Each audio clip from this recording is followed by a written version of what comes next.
Hai, jumpa lagi dengan Jejak Donghua. Kali ini melanjutkan kisah Cheng Ping An yang masih menikmati tahun baru lunar di kampungnya. Dia diajari Li Xingsheng untuk membuat jimat kelas rendah. Bagaimanakah kisahnya? Mari kita ikuti. Para wanita awalnya heran dan takut dengan kemarahan Ruan Xiu yang tiba-tiba, terutama karena ini adalah pertama kalinya mereka melihatnya seperti ini. Namun, ketika mereka melihat lelaki tua itu berjalan mendekat, mereka semua menghela napas lega. Bagaimanapun, ini adalah lelaki tua yang dikenal semua orang di kota kecil itu. Setelah bertahun-tahun, terlepas dari apakah seseorang kaya atau miskin, semua orang pasti perlu berinteraksi dengan lelaki tua ini. Lebih khusus lagi, mereka perlu berinteraksi dengan toko obat keluarga yangnya. Memang, bahkan Dewa Dunia Bawah perlu meminta izin toko obat jika dia ingin membawa seseorang 6 kaki di bawah tanah. Satu-satunya masalah adalah bahwa toko obat itu mengenakan biaya terlalu mahal. Ini adalah sesuatu yang tidak disukai semua orang. Ruan Xiu tetap diam saat dia berbalik untuk melirik lelaki tua itu. Pak tua yang menghisap banyak-banyak dari pipa rokoknya sambil melihat ke arah wanita-wanita berlidah berduri itu. Mereka tidak bisa dianggap licik dan jahat, meskipun mereka juga tidak bisa dianggap baik hati. Ketika Chen Ping An kehilangan orang tuanya dan berjuang untuk bertahan hidup saat itu, dia memang menerima banyak bantuan dari tetangganya dan orang lain di gang. Bagaimanapun, orang tua Chen Ping An adalah orang yang murah hati dan baik hati, dan hati manusia juga terbuat dari daging. Misalnya, Chen Ping An selalu diundang makan oleh Ibu Guken dan beberapa orang tua lainnya yang sudah meninggal.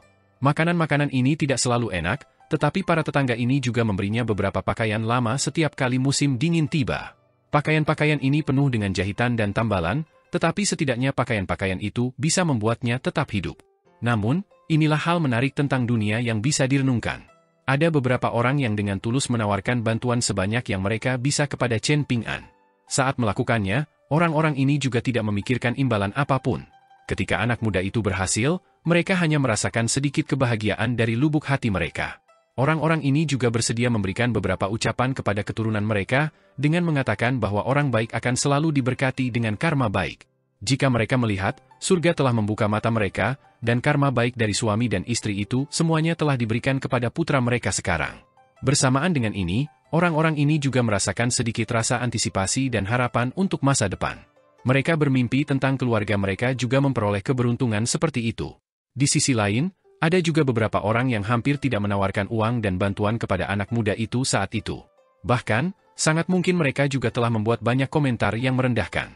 Namun, setelah perubahan ajaib Chen Ping An, orang-orang ini juga yang mencoba melakukan perampokan di siang hari dan meminta sebanyak yang mereka bisa. Mereka semua menggambarkan diri mereka sebagai bodhisattva yang tanpa pamrih membantu orang yang membutuhkan. Misalnya, 3 wanita yang berdiri di depan Ruan Xiu. Mereka sering pergi ke 2 toko di Gang Naga untuk mengambil makanan dan barang gratis, dan mereka bahkan akan membawa seluruh keluarga mereka untuk mengambil barang-barang secara gratis. Namun, Ruan Xiu selalu menanggung ini, karena dia tidak ingin orang-orang ini berbicara buruk dan menyebarkan desas-desus tentang Chen Ping An. Pada saat yang sama, dia juga tidak ingin rekening kedua toko itu terlihat buruk, jadi dia tidak punya pilihan selain menggunakan uangnya sendiri untuk menutupi kerugian ini. Jumlah ini tidak berlebihan, dan hanya sekitar 400 hingga 500 tael perak untuk tahun itu. Namun, jika mempertimbangkan kemiskinan di Clay Vase Alley dan Apricot Blossom Alley, di mana anggota masyarakat kelas bawah bahkan hanya bisa melihat beberapa lembar perak lepas dalam setahun, jumlah ini sungguh sangat besar. Pak tua yang memandang wanita yang tidak membawa anak-anaknya dan berkata, "Pergi dan sampaikan ini kepada suamimu yang bekerja di kantor daerah, dan ingatkan dia untuk menyampaikannya kepada atasannya juga. Langit dapat melihat setiap gerakan kita. Jika menyangkut tindakan menjijikan seperti itu, sebaiknya kita mengerti kapan harus berhenti. Jika tidak, berhati-hatilah agar anak-anakmu tidak dapat memberimu keturunan di masa depan. Jika mereka benar-benar menyebabkan malapetaka, tidak seorang pun dapat selamat tanpa cedera." Wanita itu merasa sedikit bersalah, tetapi dia tetap berkata, "Pak tua yang, apa yang kau bicarakan? Aku tidak begitu mengerti. Jika kau tidak mengerti, pergilah." Pak tua itu mengembuskan asap rokok sebelum melanjutkan, "Baiklah, izinkan aku mengatakan sesuatu yang dapat kalian semua pahami. Saat membeli obat dari tokoku di masa mendatang, kalian semua harus membayar 2 kali lipat. Jika seseorang akan meninggal, para dokter dari toko obat keluarga yang juga tidak akan pergi ke rumah kalian. Sebaliknya, mereka akan langsung menyiapkan peti mati untuk kalian." Para wanita itu tercengang. Pak tua yang melirik seorang anak dengan penampilan yang halus dan tulang yang kuat yang dengan takut-takut berdiri di samping ibunya. Dia menggelengkan kepalanya dan mendesah, "Sungguh memalukan. 100 tael perak yang sangat sedikit telah secara paksa memutuskan jalanmu menuju keabadian. Ketika kamu gagal membangun dirimu di gunung besar di barat di masa depan, dan ketika kamu menghadapi kesulitan dan malapetaka setelah meninggalkan kampung halamanmu di masa depan, pikirkan kembali kata-kata yang telah kukatakan hari ini. Orang tua itu mulai pergi, dan berkata, "Siu-siu, jika mereka masih tidak marah dalam beberapa saat, maka kau benar-benar dapat menghajar mereka sampai mati." Melakukan hal itu akan sepenuhnya masuk akal, dan tidak seorang pun akan dapat mengatakan apapun. Setelah membunuh mereka, tidak perlu mengumpulkan mayat mereka juga. Kau dapat membuang mereka begitu saja dari lorong vas tanah liat. Setelah mengotori tanganmu, kau juga dapat mencucinya hingga bersih di sungai kumis naga. Ruan Xiu awalnya memiliki kesan yang cukup baik tentang Pak Tua Yang, meskipun itu tidak dapat dianggap sangat baik. Ia merasa seperti dia diselimuti oleh lapisan asap mistis yang menyembunyikan sifat aslinya. Karena itu, ia selalu merasa sedikit khawatir terhadapnya. Namun, kesannya terhadapnya meningkat drastis saat ini, dan ia menjawab sambil tersenyum, "Aku akan mengunjungi tokomu bersama Chen Ping'an lain kali untuk mengucapkan selamat tahun baru." Pak Tua yang mengangguk sebagai jawaban. Ia tidak menolak tawarannya. Saat berjalan melalui gang sempit itu, ia melewati banyak rumah tua yang kumuh dan kosong seperti rumah leluhur klan Chao. Namun, pada akhirnya, hanya beberapa dari rumah-rumah itu yang akan diperbaiki dan mendapatkan kehidupan baru. Banyak keluarga yang hanya memiliki sedikit keturunan, dan beberapa dari mereka telah menghilang untuk selamanya. Ketiga wanita itu tidak berani tinggal di lorong vas tanah liat sedetik pun. Mereka datang dengan semangat tinggi, dan sekarang mereka pergi dengan semangat rendah. Setelah meninggalkan gang, mereka bahkan bertengkar satu sama lain. Mereka mulai menyalahkan orang lain, dan mereka mengumpat dan bersumpah serapah sambil berusaha sekuat tenaga untuk menyalahkan orang lain. Anak yang telah dikucilkan oleh Pak Tua yang tetap diam dan serius sementara ibu mereka terus berdebat dengan yang lain. Berbalik untuk melihat kembali ke gang sempit itu, anak itu merasa hatinya kosong karena suatu alasan yang tak terlukiskan. Seolah-olah mereka telah kehilangan sesuatu yang sangat penting. Perasaan ini seperti seorang juru masak yang kehilangan garamnya, dan seperti seorang penebang kayu yang kehilangan kapaknya. Setelah ketiga wanita itu lari dengan putus asa, Ruan Xiu menemukan bahwa dua dewa pintu di gerbang halaman Chen Ping'an kehilangan roh mereka yang sebenarnya karena suatu alasan. Ini sangat aneh. Bahkan jika seseorang membeli stiker dewa pintu berbasis kertas biasa dari pasar, mereka masih akan memiliki sedikit energi spiritual selama dewa pintu yang digambarkan masih hidup dan dihormati. Hanya saja energi spiritual ini akan cepat tersapu oleh angin dan hujan, yang berarti bahwa energi spiritual itu tidak dapat menahan terlalu banyak angin jahat atau aura pembunuh. Karena itu, orang-orang perlu membeli stiker dewa pintu baru setiap tahun baru. Ini bukan sekadar untuk merayakan atau menciptakan suasana lebih menyenangkan. Namun, dua sosok yang digambarkan pada stiker dewa pintu yang ditempel di gerbang halaman Chen Ping'an adalah pendiri dua klan pilar di Kekaisaran Li Agung, klan Yuan dan klan Chao. Kedua klan itu berkembang pesat, dan kedua sosok itu dipersembahkan sejumlah besar dupa. Karena itu, tidak masuk akal jika roh sebenarnya dari stiker dewa pintu ini langsung menghilang setelah ditempel. Ruan Xiu mengerutkan kening dan berjalan mendekat. Dia mengangkat tangan dan dengan lembut mengusapkannya ke kertas kasar itu, menyebabkan cahaya keemasan segera mengalir melalui stiker dewa pintu lagi. Cahaya ini dipenuhi dengan rasa kebenaran. Namun, ini adalah sesuatu yang tidak bisa dilihat dengan mata manusia. Setelah melakukan ini, Ruan Xiu pergi dengan puas. Mengenai situasi stiker dewa pintu di gerbang halaman Song Jixin, gadis muda berbaju hijau itu tidak meliriknya sedikit pun. Dia berjalan santai sampai ke gang tempat rumah Liu Xian yang berada. Dia bersiul pelan, dan tidak lama kemudian seekor anjing dengan gembira melompat dan berlari berputar-putar di sekelilingnya. Dia tersenyum dan melemparkan pil merah yang harum dan menyala ke arah anjing itu. Anjing tua itu segera memakannya, dan langkah kakinya lincah dan tenang saat mengikuti di belakang gadis muda dengan kuncir kuda itu. Dia dengan lembut mengibaskan ekornya maju mundur. Ketika seseorang mencapai Dao, bahkan ayam dan anjing pun dapat naik ke surga bersama mereka. Gadis muda berpakaian hijau itu berjalan dengan gembira di sepanjang gang batu, dengan kuncir kudanya berayun lembut dari sisi ke sisi. Langit memang tinggi dan bumi sangat luas, tetapi pemandangan di sini adalah yang terbaik. Weibo menghilang lagi setelah membawa Chen Ping'an kembali ke gunung tertindas. Namun, dia tidak kembali ke gunung tirai awan, dan malah langsung menuju puncak gunung tertindas. Yang muncul dalam penglihatannya adalah kuil dewa gunung yang megah. Di depan kuil, ada alun-alun megah yang dilapisi dengan sejenis batu aneh yang tampak seperti giok putih tetapi sekuat saripati besi. Di dalam kuil, patung emas dewa gunung telah diukir dan didirikan. Namun, patung itu belum dibuka untuk umum dan secara resmi menerima persembahan. Lengan baju Weibo yang besar berkibar lembut seperti air saat dia melangkah maju dengan santai. Setelah diberitahu tentang kedatangan dewa gunung ini, seorang pejabat luar yang lelah dari Kementerian Pekerjaan Kekaisaran Li Agung bergegas menghampirinya untuk menyambutnya. Setelah melihat pejabat resmi yang kelelahan ini yang mengalami radang dingin di ke-10 jarinya, Weibo dengan ramah mendiskusikan kemajuan pembangunan dengannya saat mereka perlahan-lahan berkeliling. Saat mereka berbicara, Weibo tidak bisa menahan diri untuk tidak mendesah dengan emosi di benaknya. mampu mengubah diri dari negara bawahan kecil Kekaisaran Lehu menjadi kekaisaran dominan yang menguasai seluruh wilayah utara benua. Klan Song Kekaisaran Li besar jelas tidak bergantung pada keberuntungan yang hanya bersifat ilusi dan tidak berwujud. Pejabat luar tidak memasuki kuil Dewa Gunung. Sebaliknya, ia berhenti di luar ambang pintu sementara Weibo masuk sendiri. Setelah itu, pejabat itu pergi dengan tergesa-gesa sehingga ia dapat secara pribadi mengawasi masalah konstruksi. Terlepas dari apakah ini masalah besar atau masalah kecil, ia harus secara pribadi mengawasi semuanya. Weibo mengibaskan lengan bajunya pelan dan menutup pintu besar itu. Di dalam kuil Dewa Gunung, tercium aroma bahan dan kayu berkualitas tinggi yang menyegarkan pikiran. Patung Dewa Gunung-Gunung tertindas dipuja di aula utama, dan ini adalah patung yang sangat aneh yang kepalanya ditempa dari emas murni. Tubuh dewa seorang pria berjubah Konfusianisme melayang keluar dari patung Dewa Gunung itu. Di atas lehernya, wajahnya berkilauan dengan warna keemasan samar, meskipun tidak seganas dan semenarik patung itu. Pria ini tidak lain adalah Song Yuzhang, Dewa Gunung-Gunung tertindas. Dia adalah mantan pejabat pengawas tungku pembakaran di daerah Mata Air Naga, dan dia telah tinggal di kota kecil itu selama 20 tahun lebih. Di masa lalu, orang-orang keliru mengira bahwa Song Jixin dari Gang Fast Tanah Liat adalah anak haramnya. Mengenai jembatan beratap dengan plakat, angin kencang menerjang air, ini adalah sesuatu yang Song Yuzhang sendiri yang mengawasi pembangunannya. Setelah itu, Song Yuzhang meninggalkan kota kecil itu dan kembali ke ibu kota sebelum dikirim kembali ke kota kecil itu lagi. Selama proses ini, lehernya telah dipatahkan oleh orang yang dikirim oleh selir kekaisaran, dan kepalanya telah disembunyikan di dalam sebuah kotak. Untuk membunuh dan membungkam seseorang, dan untuk membunuh seseorang yang telah hidup lebih lama dari kegunaannya, ini adalah contoh yang paling umum. Song Yuzhang tahu terlalu banyak tentang rahasia kotor dan masalah internal klan Song Kekaisaran, jadi dia sebenarnya selalu tahu bahwa dia akhirnya akan dibunuh. Memang, pejabat yang saleh ini telah mempersiapkan dirinya untuk kematian selama perjalanannya kembali ke ibu kota.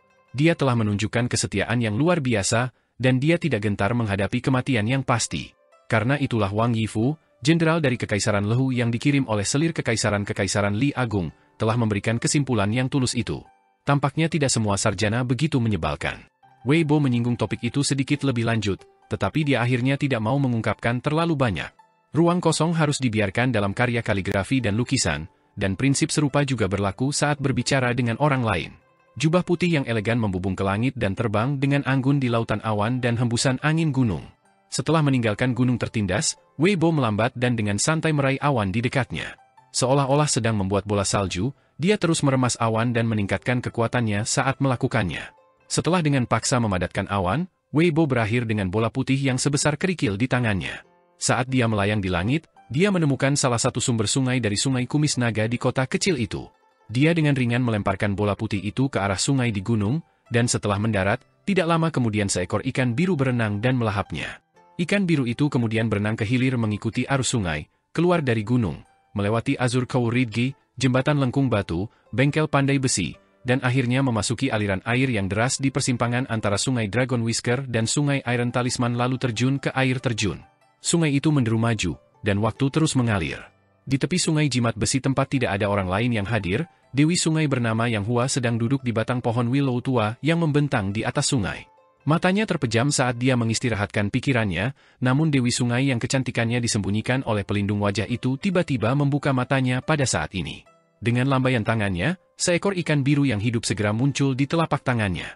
Dia menggunakan jarinya untuk mengiris perutnya, mengungkap bola putih yang dipenuhi dengan energi spiritual. Dia kemudian dengan lembut mengusap ibu jarinya di atas sayatan di perut ikan itu, menjahit luka ikan pembawa pesan itu kembali. Ikan biru itu menyelinap melalui tangannya dan masuk ke dalam air, dan itu tampak semeriah dan segembira mungkin. Seolah-olah sisiknya bahkan lebih berwarna dari sebelumnya. Yang Hua menatap bola putih di tangannya. Gumpalan aura akar awan melayang di dalam bola putih ini, dan ini membuat bola putih itu menjadi sangat berharga. Ini adalah sesuatu yang sangat bermanfaat bagi Dewa Sungai. Tentu saja, Dewa Sungai dan Dewa Gunung semuanya memiliki jenis makanan lezatnya sendiri. Misalnya, saripati air dan akar awan keduanya terbentuk dari kondensasi aura gunung dan air yang tidak berwujud menjadi sesuatu yang berwujud. Kotoran dipisahkan dan hanya saripatinya yang disimpan, dan nilai benda-benda ini bagi para dewa mirip dengan nilai panggung pembunuh naga bagi senjata dewa, dan nilai kerikil empedu ular bagi naga banjir dan sejenisnya. Memang, ini semua adalah hal yang sangat penting. Yang Hua mendongak, dan samar-samar ia dapat melihat seorang pria berjubah putih berdiri di atas gunung di tengah awan dan kabut. Ada anting emas di salah satu telinganya. Belum lama ini, ia secara pribadi menyaksikan orang ini menunggangi ular piton hitam dengan bakat kultivasi yang pas-pasan bersama Suruo, seorang murid Mohist dan salah satu penjaga Kekaisaran Li Agung. Setelah melawan arus sungai dan melewati tempat ini, mereka menuju ke pegunungan di kejauhan. Namun, Yang Hua tidak menyangka bahwa Weibo secara mengejutkan akan menjadi dewa resmi Gunung Utara Kekaisaran Li Agung. Pangkatnya sekarang jauh di atas pangkatnya. Saat ini, Yang Hua tidak yakin mengapa Weibo menunjukkan niat baik kepadanya. Mungkin posisinya tidak stabil, jadi ia perlu memenangkan hati orang lain? Yang Hua tersenyum dingin. Ia mengepalkan tinjunya dan dengan tegas menghancurkan bola putih di tangannya, menyebabkan semua energi spiritual mengalir ke tubuhnya. Rambutnya berkibar tertiup angin, dan ombak muncul di sungai di bawah kakinya. Seolah-olah sungai sedang mengekspresikan kegembiraannya setelah melihat tuannya memajukan pembudidayaannya. Weibo mengalihkan pandangannya dari sungai jimat besi yang jauh sebelum berbalik dan kembali ke gunung tirai awan. Saat ia menunggangi angin dan terbang melintasi pegunungan, sesekali akan ada pemurniki yang mendongak dan berteriak keras untuk memberi salam. Di masa lalu, Weibo selalu tersenyum dan menyapa mereka kembali. Namun, hari ini, ia sedang tidak ingin melakukannya. Ia tiba begitu saja di depan rantai besi dan jembatan tali yang tergantung di antara dua puncak gunung. Jembatan ini masih dalam tahap pembangunan, dan cukup lebar untuk memungkinkan dua kereta kuda saling berpapasan. Tidak peduli seberapa kuat angin gunung itu, jembatan itu hanya akan bergoyang sangat kecil. Ini karena pemurniki mohis dan mekanik semuanya memiliki persyaratan ketat mengenai seberapa banyak jembatan itu dibiarkan bergoyang dalam kondisi angin seperti apa. Mereka pasti tidak akan mengambil jalan pintas. Papan kayu hitam diletakkan di atas jembatan tali, jenis kayu yang sangat kuat. Bahkan, serangan penuh kekuatan seorang pendekar pedang di 5 tingkat bawah hanya akan mampu meninggalkan lubang kecil di kayu ini. Rantai besi juga ditempa dari saripati besi berkualitas tinggi. Bagaimanapun, toko-toko yang memiliki sejarah 100 tahun sudah dapat dianggap terhormat dan memiliki reputasi baik di dunia fana. Namun, di dunia kultivasi, hanya tempat-tempat dengan sejarah lebih dari 500 tahun yang berani menyebut diri mereka sebagai tempat yang terhormat. Saat Dewa Gunung berjubah putih berjalan melintasi papan kayu hitam, kontras yang mencolok antara keduanya membuat orang ingin mendesah dengan emosi dan berkata, "Ah, gunung yang tinggi dan megah." Weibo berhenti dan meletakkan tangannya di pagar jembatan. Dia mendongak dan menatap ke kejauhan. Dia tahu bahwa setidaknya setengah dari alasan mengapa dia mampu menjadi dewa resmi Gunung Utara Kekaisaran Li Besar adalah pria bertopi bambu dan pedang bambu itu. Itu karena Kekaisaran Li Agung telah menemukan bahwa hanya setelah pertemuannya dengan pria itu, dia secara misterius telah menghancurkan batasan yang dikenakan padanya. Awalnya dia direndahkan menjadi penguasa gunung yang menyedihkan, dia telah kembali ke posisi aslinya sebagai dewa gunung-gunung Mejago. Semua ini berkat serangan pedang bambu itu. Faktanya, bahkan Weibo baru memahami hal ini lama setelah kejadian itu. Seiring berjalannya waktu, Weibo secara bertahap mulai menyadari sifat luar biasa dari tubuh dewanya. Bisakah mangkuk kecil menampung seluruh air sebanyak 1 tong? Tentu saja tidak. Ini terjadi meskipun dia pernah menjadi dewa formal Gunung Utara Negara Air Ilahi, dewa formal tingkat tinggi yang dapat menerima sejumlah besar dupa dan persembahan. Hanya saja seorang abadi telah menggunakan kemampuan mistis tertinggi untuk memberikan batasan padanya setelah itu. Namun, untuk menerima semua dupa dan energi spiritual di wilayah pegunungan utara Kekaisaran Li Agung, ketika meninggalkan Gunung Go Table, Weibo merasa ini akan menjadi tugas yang mustahil. Mencoba menerima semua dupa dan energi spiritual akan menjadi penilaian yang berlebihan terhadap kemampuannya sendiri. Mungkin tidak separah cacing tanah yang mencoba mengguncang pohon, tetapi pasti akan seburuk bayi yang mencoba mengayunkan palu untuk menempa besi. Jika dia mencoba ini, dia pasti akan merusak tubuhnya dan menghancurkan vitalitas fundamentalnya. Namun, sekarang Weibo dapat dengan ahli memerintah dan mengendalikan sekitar 30 gunung di wilayahnya. Itulah sebabnya dia bersedia menunjukkan niat baik yang sebesar-besarnya kepada Chen Ping'an dan mengajaknya berkeliling gunung, pada dasarnya memberitahu semua orang bahwa anak muda ini berada di bawah perlindungannya. Pertama, Chen Ping'an tidak disukai. Kedua, dia perlu membalas budi Aliang. Ketiga, mungkin saja Aliang suatu hari nanti akan kembali ke dunia ini lagi. Alasan ketiga tentu saja yang paling penting. Jika Aliang benar-benar kembali ke dunia ini suatu hari nanti, Weibo sangat takut orang itu akan tidak senang dengan penampilannya. Jika memang begitu, maka karena serangan pedang bambu di Gunung Go Table telah memungkinkan basis kultivasinya meningkat pesat, serangan berikutnya dari pedang bambu di Gunung Cloud Drape mungkin dapat menghancurkannya kembali ke keadaan semula.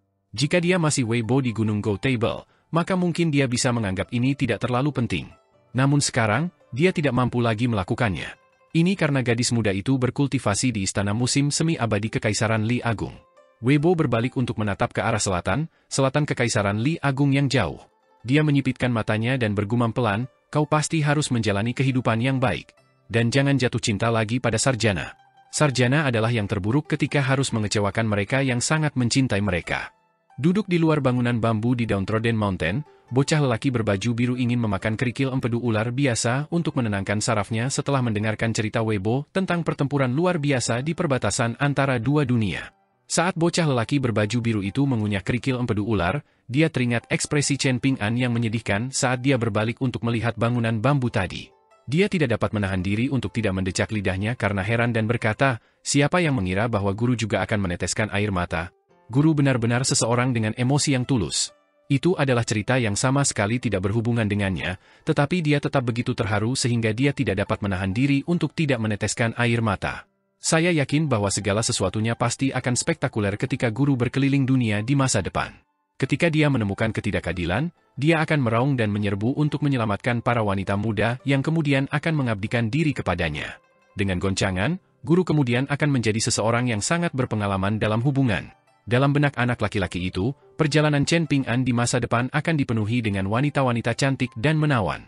Dia menjadi semakin bahagia saat memikirkan hal ini, dan dia merasa akan sangat menarik ketika suatu hari seorang kultivator wanita melemparkan dirinya ke pelukan anak laki-laki muda yang keras kepala dan membosankan ini. Sementara itu, gadis kecil berbaju merah muda masih merasakan keterkejutan dan kekaguman atas cerita Weibo. Ekspresinya rumit, dan ada kegelisahan yang menggelegak di benaknya. Dia menoleh ke anak laki-laki berbaju biru dan bertanya dengan suara pelan, suku iblis di dunia itu begitu kejam dan kasar, jadi bagaimana manusia dan makhluk abadi di dunia agung dapat menjaga perdamaian satu sama lain? Mengapa para pembudidaya tidak menekan dan membantai kita? Anak laki-laki berbaju biru berpikir sejenak sebelum menjawab dengan santai, mungkin mereka menganggap kita tidak lebih dari kotoran anjing di pinggir jalan. Bahkan menginjak kita akan menjadi tindakan mengotori sepatu mereka. Gadis kecil berbaju merah muda hanya setengah percaya dengan jawaban ini. Namun, dia tidak dapat memikirkan penjelasan lain untuk ini, jadi dia hanya dapat mengubur rasa khawatir dan kegelisahan ini dalam benaknya untuk saat ini. Weibo telah pergi, dan Chen Ping'an juga tidak terburu-buru untuk bangun dan kembali ke gedung bambu. Ia duduk dengan tenang di kursi bambu kecil itu sendirian. Angin pegunungan di awal musim semi masih terasa dingin menggigit, dan membuat cambang anak muda itu berkibar bebas di udara. Sebelum pergi, Weibo tersenyum dan berkata, ada desas-desus bahwa Liang sedang mencari pedang yang sepadan dengan kekuatannya. Chen Ping'an jelas mengingat pertemuannya dengan orang itu di tepi sungai jimat besi. Sambil memegang topi bambu di satu tangan dan menepuk pelan pedang bambunya dengan tangan lainnya, dia membual, aku belum menemukan pedang yang sepadan denganku, pedang yang bisa kugunakan untuk mempermalukan semua kultivator pengguna pedang di dunia. Weibo melanjutkan, beberapa orang mengatakan bahwa dia adalah pendekar pedang di tahap puncak tingkat ke-13, dan selama pertempurannya dengan para iblis besar saat itu, pedang di tangannya bukanlah yang terbaik. Namun, dia sudah terbiasa dengannya, jadi dia tidak mau beralih ke pedang lain. Setelah pedang itu hancur, dia tentu perlu mencari pedang yang lebih baik. Bayangkan ini. Bagaimana jika Liang berhasil menemukan pedang yang membuatnya puas? Bahkan, bagaimana jika dia berhasil menemukan pedang yang dapat meningkatkan kekuatan tempurnya? Satu pedang saja sudah cukup, dan hanya meningkatkan kekuatan tempurnya satu tingkat saja sudah cukup. Pada saat itu, dia akan memiliki kekuatan tempur pada tahap puncak tingkat ke-14. Sebagai seorang kultivator pedang, mungkin dia bahkan akan mampu bertarung melawan para pendiri tiga ajaran saat itu. Mungkin dia dapat bertarung melawan leluhur Dao, Buddha, dan Sagi tertinggi. Ini sungguh tak terbayangkan. Setelah memperoleh pedang seperti itu, seberapa hebatkah Liang nantinya? Weibo pergi setelah mengatakan ini. Wajahnya dipenuhi dengan antisipasi dan rasa hormat, dan seolah-olah dia adalah sebuah bukit kecil yang menatap ke atas ke sebuah gunung yang megah. Setelah memasuki gulungan gambar cendekiawan bijak, Chen Ping'an pernah melepaskan satu serangan pedang. Baru pada saat inilah Chen Ping'an mengerti apa yang telah Liang lepaskan. Saat berjalan menuruni gunung bersama Liang pada malam hujan itu, pria bertopi bambu itu mengatakan hal ini kepada anak laki-laki itu. Kau tahu, kau telah mengambil sesuatu yang kupikir sama bagusnya dengan milikku. Jika kau tidak menjadi cukup kuat untuk mengukir setidaknya 2 atau 3 karakter di tempat itu suatu hari nanti, aku akan menghajarmu habis-habisan. Saat itu, Chen Ping'an tidak mengerti arti dari kata-kata yang diucapkan Liang dengan santai. Ini karena pria yang mengenakan topi bambu itu tampak setenang dan sesantai mungkin saat mengucapkan kata-kata itu. Akibatnya, anak muda itu sama sekali tidak menyadari bobot sebenarnya dari keputusannya. Saat itu, Chen Ping'an sama sekali tidak tahu seberapa kuat dan mengesankan pedang itu. Ia juga tidak menyadari kekuatan sejati Liang.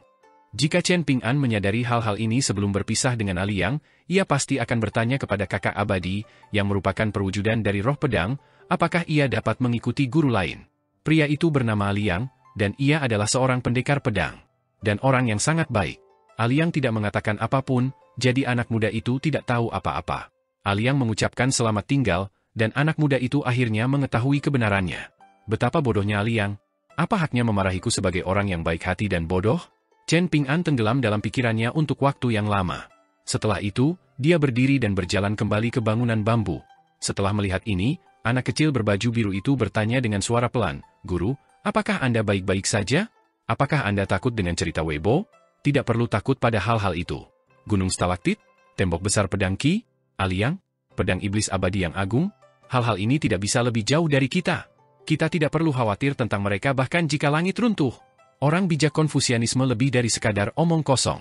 Kekuatan tempur mereka juga cukup mengesankan.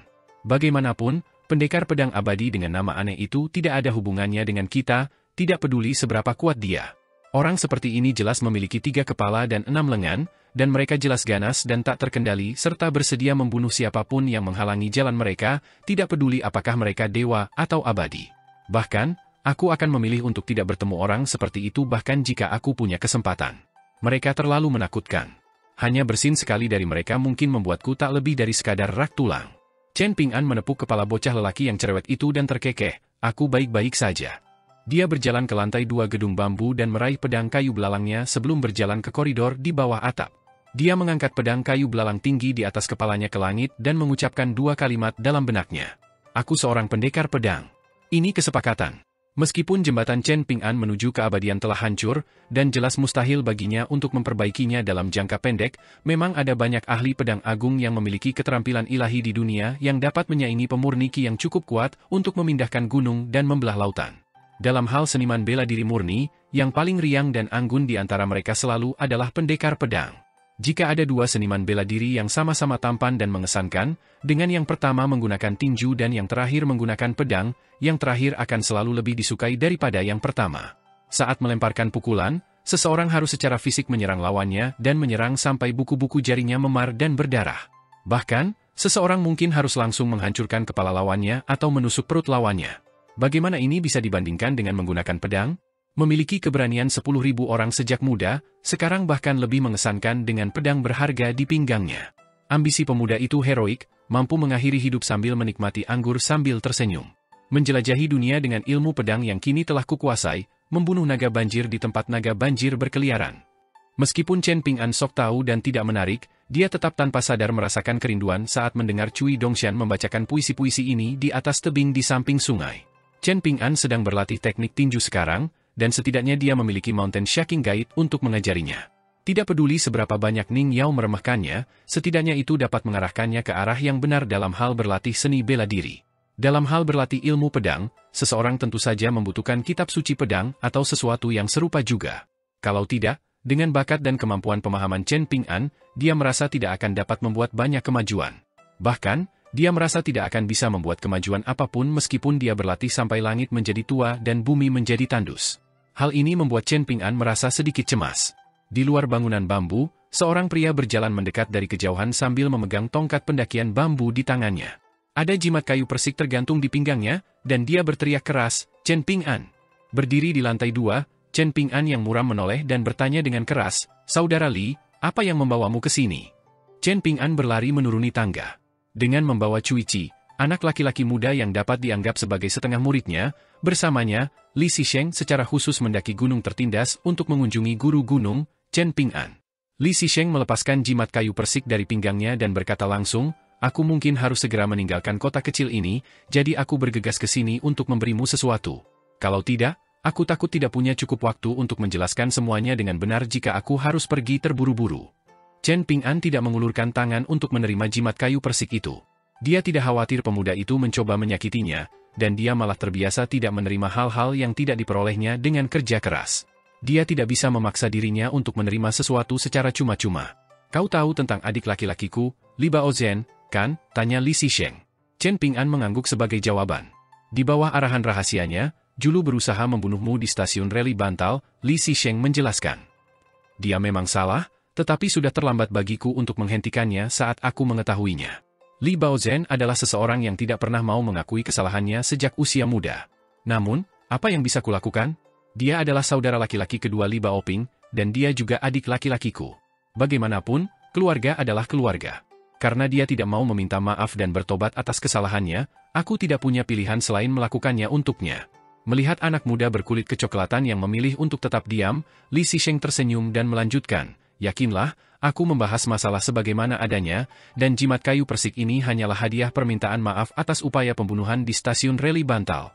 Setelah aku meninggalkan kota kecil ini, kau tetap harus berhati-hati terhadap Li Baozhen. Jika kau menjadi jauh lebih kuat darinya di masa depan, Chen Ping'an, aku mohon padamu untuk mengampuni nyawanya sekali dan memberinya kesempatan untuk mengubah jalan hidupnya. Sekali, hanya sekali. Tentu saja, jika kalian berdua seimbang dan terlibat dalam pertempuran hidup dan mati yang berbahaya, maka kau tidak perlu menahan diri dan menunjukkan belas kasihan. Yang terpenting adalah mempertahankan diri. Chen Ping'an mempertimbangkan hal ini dengan saksama sejenak sebelum perlahan menjawab, baiklah. Li Zisheng memberikan jimat kayu persik kepada anak muda itu dan berkata dengan senyum hangat, kalau begitu, tenanglah dan terima ini. Tidak apa-apa. Saudara Li, tidak perlu bagimu untuk memberiku apapun. Selain itu, kamu dapat yakin bahwa aku pasti akan menepati janjiku. Chen Ping'an melambaikan tangannya dan tersenyum sambil melanjutkan, karena kamu bepergian sejauh ini dan khususnya datang ke sini untuk memberikan ini kepadaku, ini pasti barang yang sangat berharga. Selain itu, suara Chen Ping'an melemah, dan dia tidak mengatakan apapun lagi. Sebenarnya, Aliang pernah mengatakan kepadanya bahwa peluang besar yang ditakdirkan di dunia permata kecil masih ada di jalan keruntungan dan gang daun persik. Intuisi Chen Ping'an memberitahunya bahwa peluang yang ditakdirkan ini mungkin terkait dengan jimat kayu persik di tangan Li Zisheng. Melihat tekad kuat anak muda itu, Li Zisheng ragu sejenak sebelum bertanya, bisakah kita bicara secara pribadi? Chen Ping'an dan Li Zisheng menaiki tangga dan pergi ke lantai 2 gedung bambu itu. Mereka berdiri di sana dan menatap ke kejauhan. Sementara itu, Cui Chi muda dan 2 anak kecil tetap di lantai bawah dan saling menatap.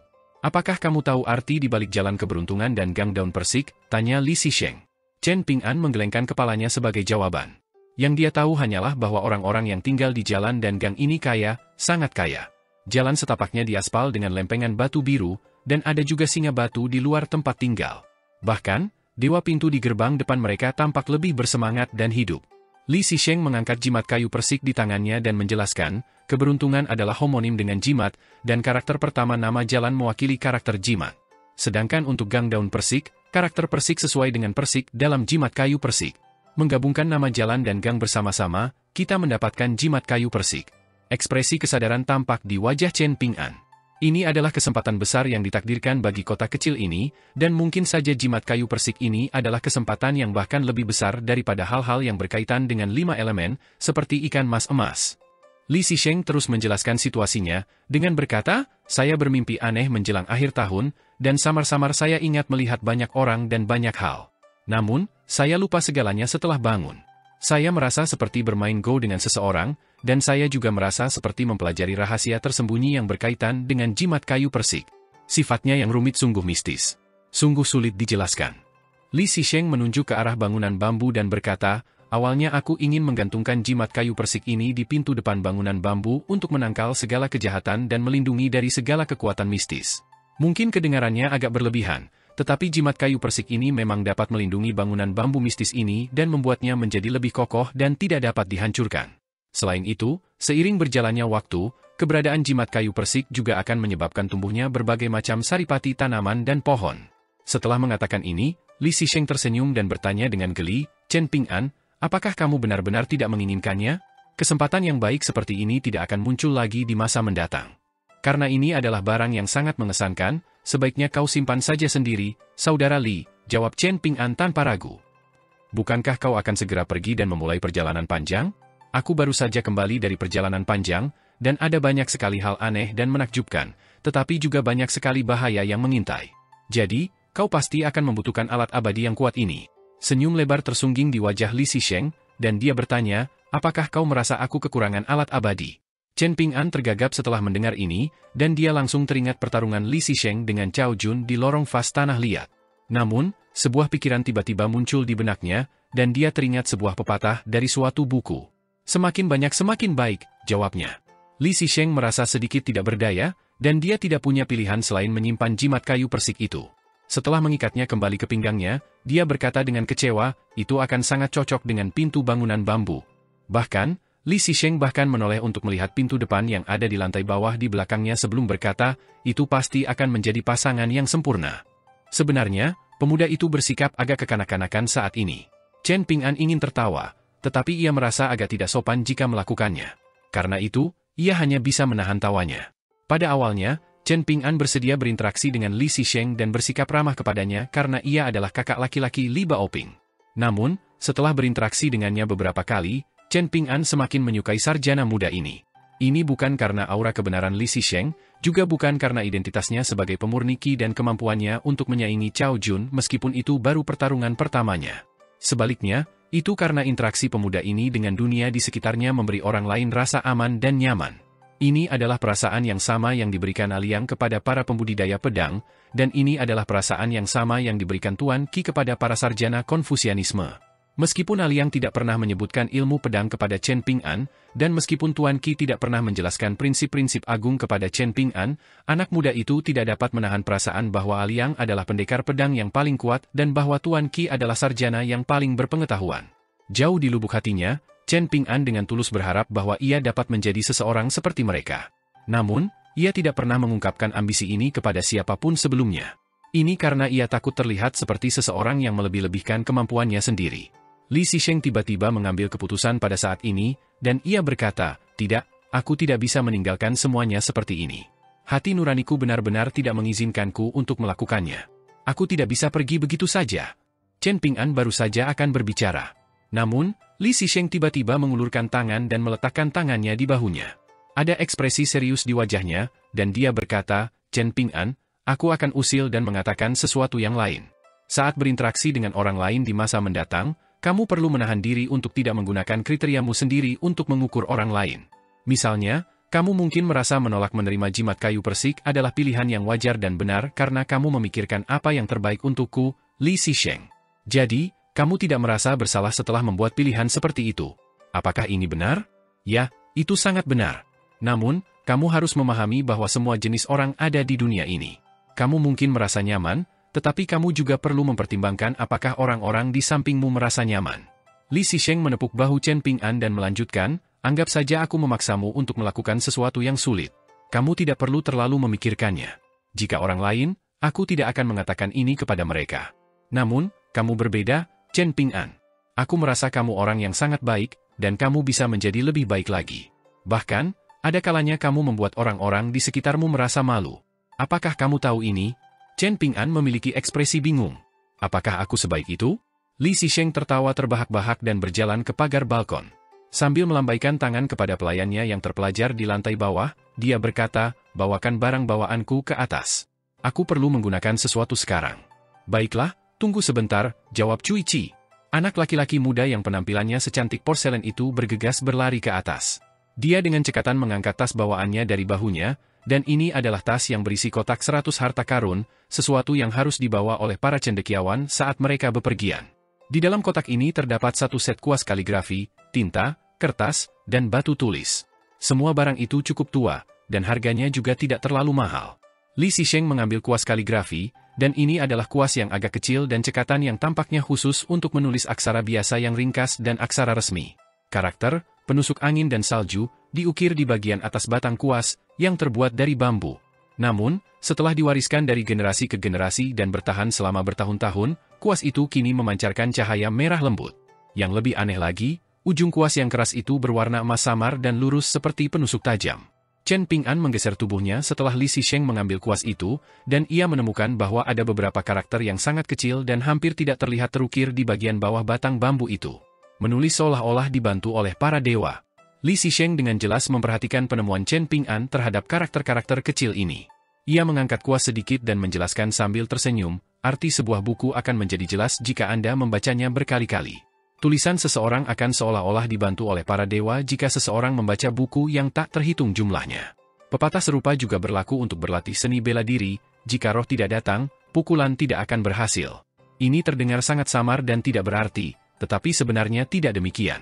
Inti dari ungkapan dan pepatah ini adalah gagasan tentang ketekunan dan kerja keras. Latihan menghasilkan kesempurnaan, dan kesempurnaan melahirkan mistik. Mendekati segala sesuatu selangkah demi selangkah, seseorang dapat memperoleh pemahaman. Setelah memahami satu prinsip, seseorang dapat memahami dan menguasai semua prinsip. Cui Chi tiba-tiba mencapai pencerahan pada saat ini, dan seolah-olah dia telah menangkap benih prinsip yang mendalam. Dia menggaruk telinganya dan menggaruk pipinya, dan dia tampak tidak sabar dan cemas. Di dekatnya, gadis kecil berbaju merah muda yang telah membaca banyak buku sejak usia muda menjadi linglung dan bingung. Dia merasa seolah-olah telah meminum sebotol anggur tua dan menjadi sangat mabuk. Hanya anak laki-laki berbaju biru yang tetap tidak terpengaruh saat dia duduk di pagar dan mengupil. Sebenarnya, dia hanya menjadi terkejut setelah melihat perilaku aneh Cuici dan gadis kecil berbaju merah muda. Chen Ping'an tidak merasakan apa-apa setelah mendengar ini, tetapi dia memastikan untuk menghafalkan perkataan ini dengan tenang. Li Xisheng mengembuskan napas pelan ke ujung kuas, dan ujung kuas emas yang keras itu tiba-tiba melunak. Meskipun masih tampak setajam penusuk, ujung kuas itu kini memiliki tambahan energi spiritual. Li Xisheng tersenyum tipis dan berkata, "Berikan seseorang seekor ikan, dan kamu akan memberinya makan selama sehari, tetapi ajari mereka memancing, dan kamu akan memberinya makan seumur hidup. Karena kamu menolak menerima jimat kayu persik, aku tidak punya pilihan selain mengungkapkan beberapa keterampilanku. Aku belum memperoleh pengetahuan mendalam dari buku-buku, tetapi aku menganggap diriku sebagai seseorang yang relatif terampil dalam mengukir segel dan menggambar jimat. Hari ini, aku akan menulis karakter dan menggambar jimat pada potongan bambu bangunan bambu ini. Yakinlah, karakter dan jimat ini tidak akan terlihat oleh mata telanjang setelah aku selesai. Dengan kata lain, mereka tidak akan memengaruhi estetika bangunan bambu ini. Namun, karakter dan jimat ini mungkin akan menciptakan beberapa fenomena tertentu di masa mendatang, tetapi Anda tidak perlu terkejut saat itu. Tujuan utama hari ini adalah untuk mengajari Anda cara menggambar jimat, dan saya hanya akan berhenti saat Anda merasa telah berhasil memahami sebagian prosesnya. Tidak perlu khawatir, dan saya akan memastikan untuk menulis dan menggambar dengan perlahan. Anda juga dapat melakukannya dengan perlahan." Chen Ping'an sedikit tersipu malu, dan berkata, "Saudara Li, saya agak lambat dan bodoh, jadi persiapkan diri Anda secara mental." Li Xisheng berjalan perlahan, dan seolah-olah dia sedang menghadapi dinding kosong saat menghadapi bangunan bambu itu. Sambil memegang satu tangan di belakangnya dan dengan tangan lainnya memegang kuas kaligrafi, dia mencari tempat untuk membuat tanda pertama. Jika memperlakukan orang lain dengan baik adalah bodoh, dan jika tekun dan ulet adalah bodoh, maka ini melambangkan masalah dengan dunia. "Chen Ping'an, saya harap Anda dapat mempertahankan apa yang disebut kebodohan ini," kata Li Xisheng sambil tersenyum tipis. Chen Ping'an menggaruk kepalanya. Karena hubungannya dengan Pak Tua Yao, dia sudah terbiasa dimarahi sejak usia muda. Pada saat yang sama, dia juga sudah terbiasa menyaksikan sifat kehidupan orang lain yang mengasyikkan dan menakjubkan. Jadi, dia tidak begitu bisa menyesuaikan diri dengan kata-kata pujian Li Xisheng hari ini. Li Xisheng merenung sejenak sebelum berbalik dan berkata, "Jika berbicara tentang menggambar jimat, cabang jimat Taoisme selalu menjadi yang terdepan di bidang ini. Namun, ketika kita menggambar jimat, sebenarnya kita tidak perlu secara kaku mengikuti cabang dan prinsip Taoisme. Prinsip-prinsip utama dunia pada akhirnya tercermin melalui transformasi materi yang membusuk menjadi materi mistis. Ini seperti cara Anda melatih teknik tinju Anda." Li Xisheng tersenyum penuh arti dan melanjutkan, "Sangat indah. Ada seorang anak laki-laki yang berlatih teknik tinju. Di mana ada gunung, ia akan menatap gunung. Di mana ada air, ia akan mendengarkan air."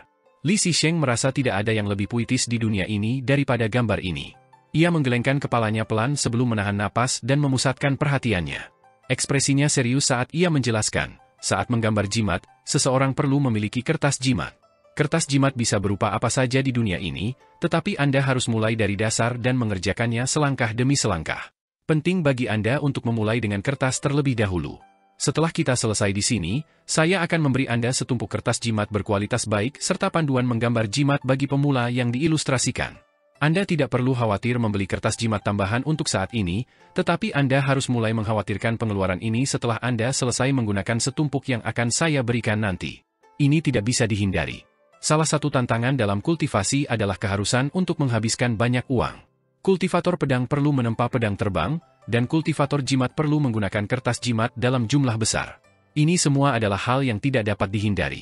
Sembusan ki sejati diresapi ke ujung kuas, sapuan napas seperti serat yang terhubung di antara akar teratai yang terputus. Karakternya bisa terpisah, tetapi maksudnya harus tetap terhubung. Seperti puncak dua gunung, mereka harus beresonansi dari jauh dan menjaga komunikasi satu sama lain. "Chen Ping'an, perhatikan aku dengan saksama." Li Xisheng tiba-tiba meletakkan penusuk angin dan salju ke tangannya yang lain sebelum menyeka tangannya yang kosong dengan lengan bajunya. Baru setelah melakukan ini dia mengembalikan kuas kaligrafi ke tangan tulisnya. Dia tersenyum pada Chen Ping'an dan menjelaskan, "Aku belajar ini darimu.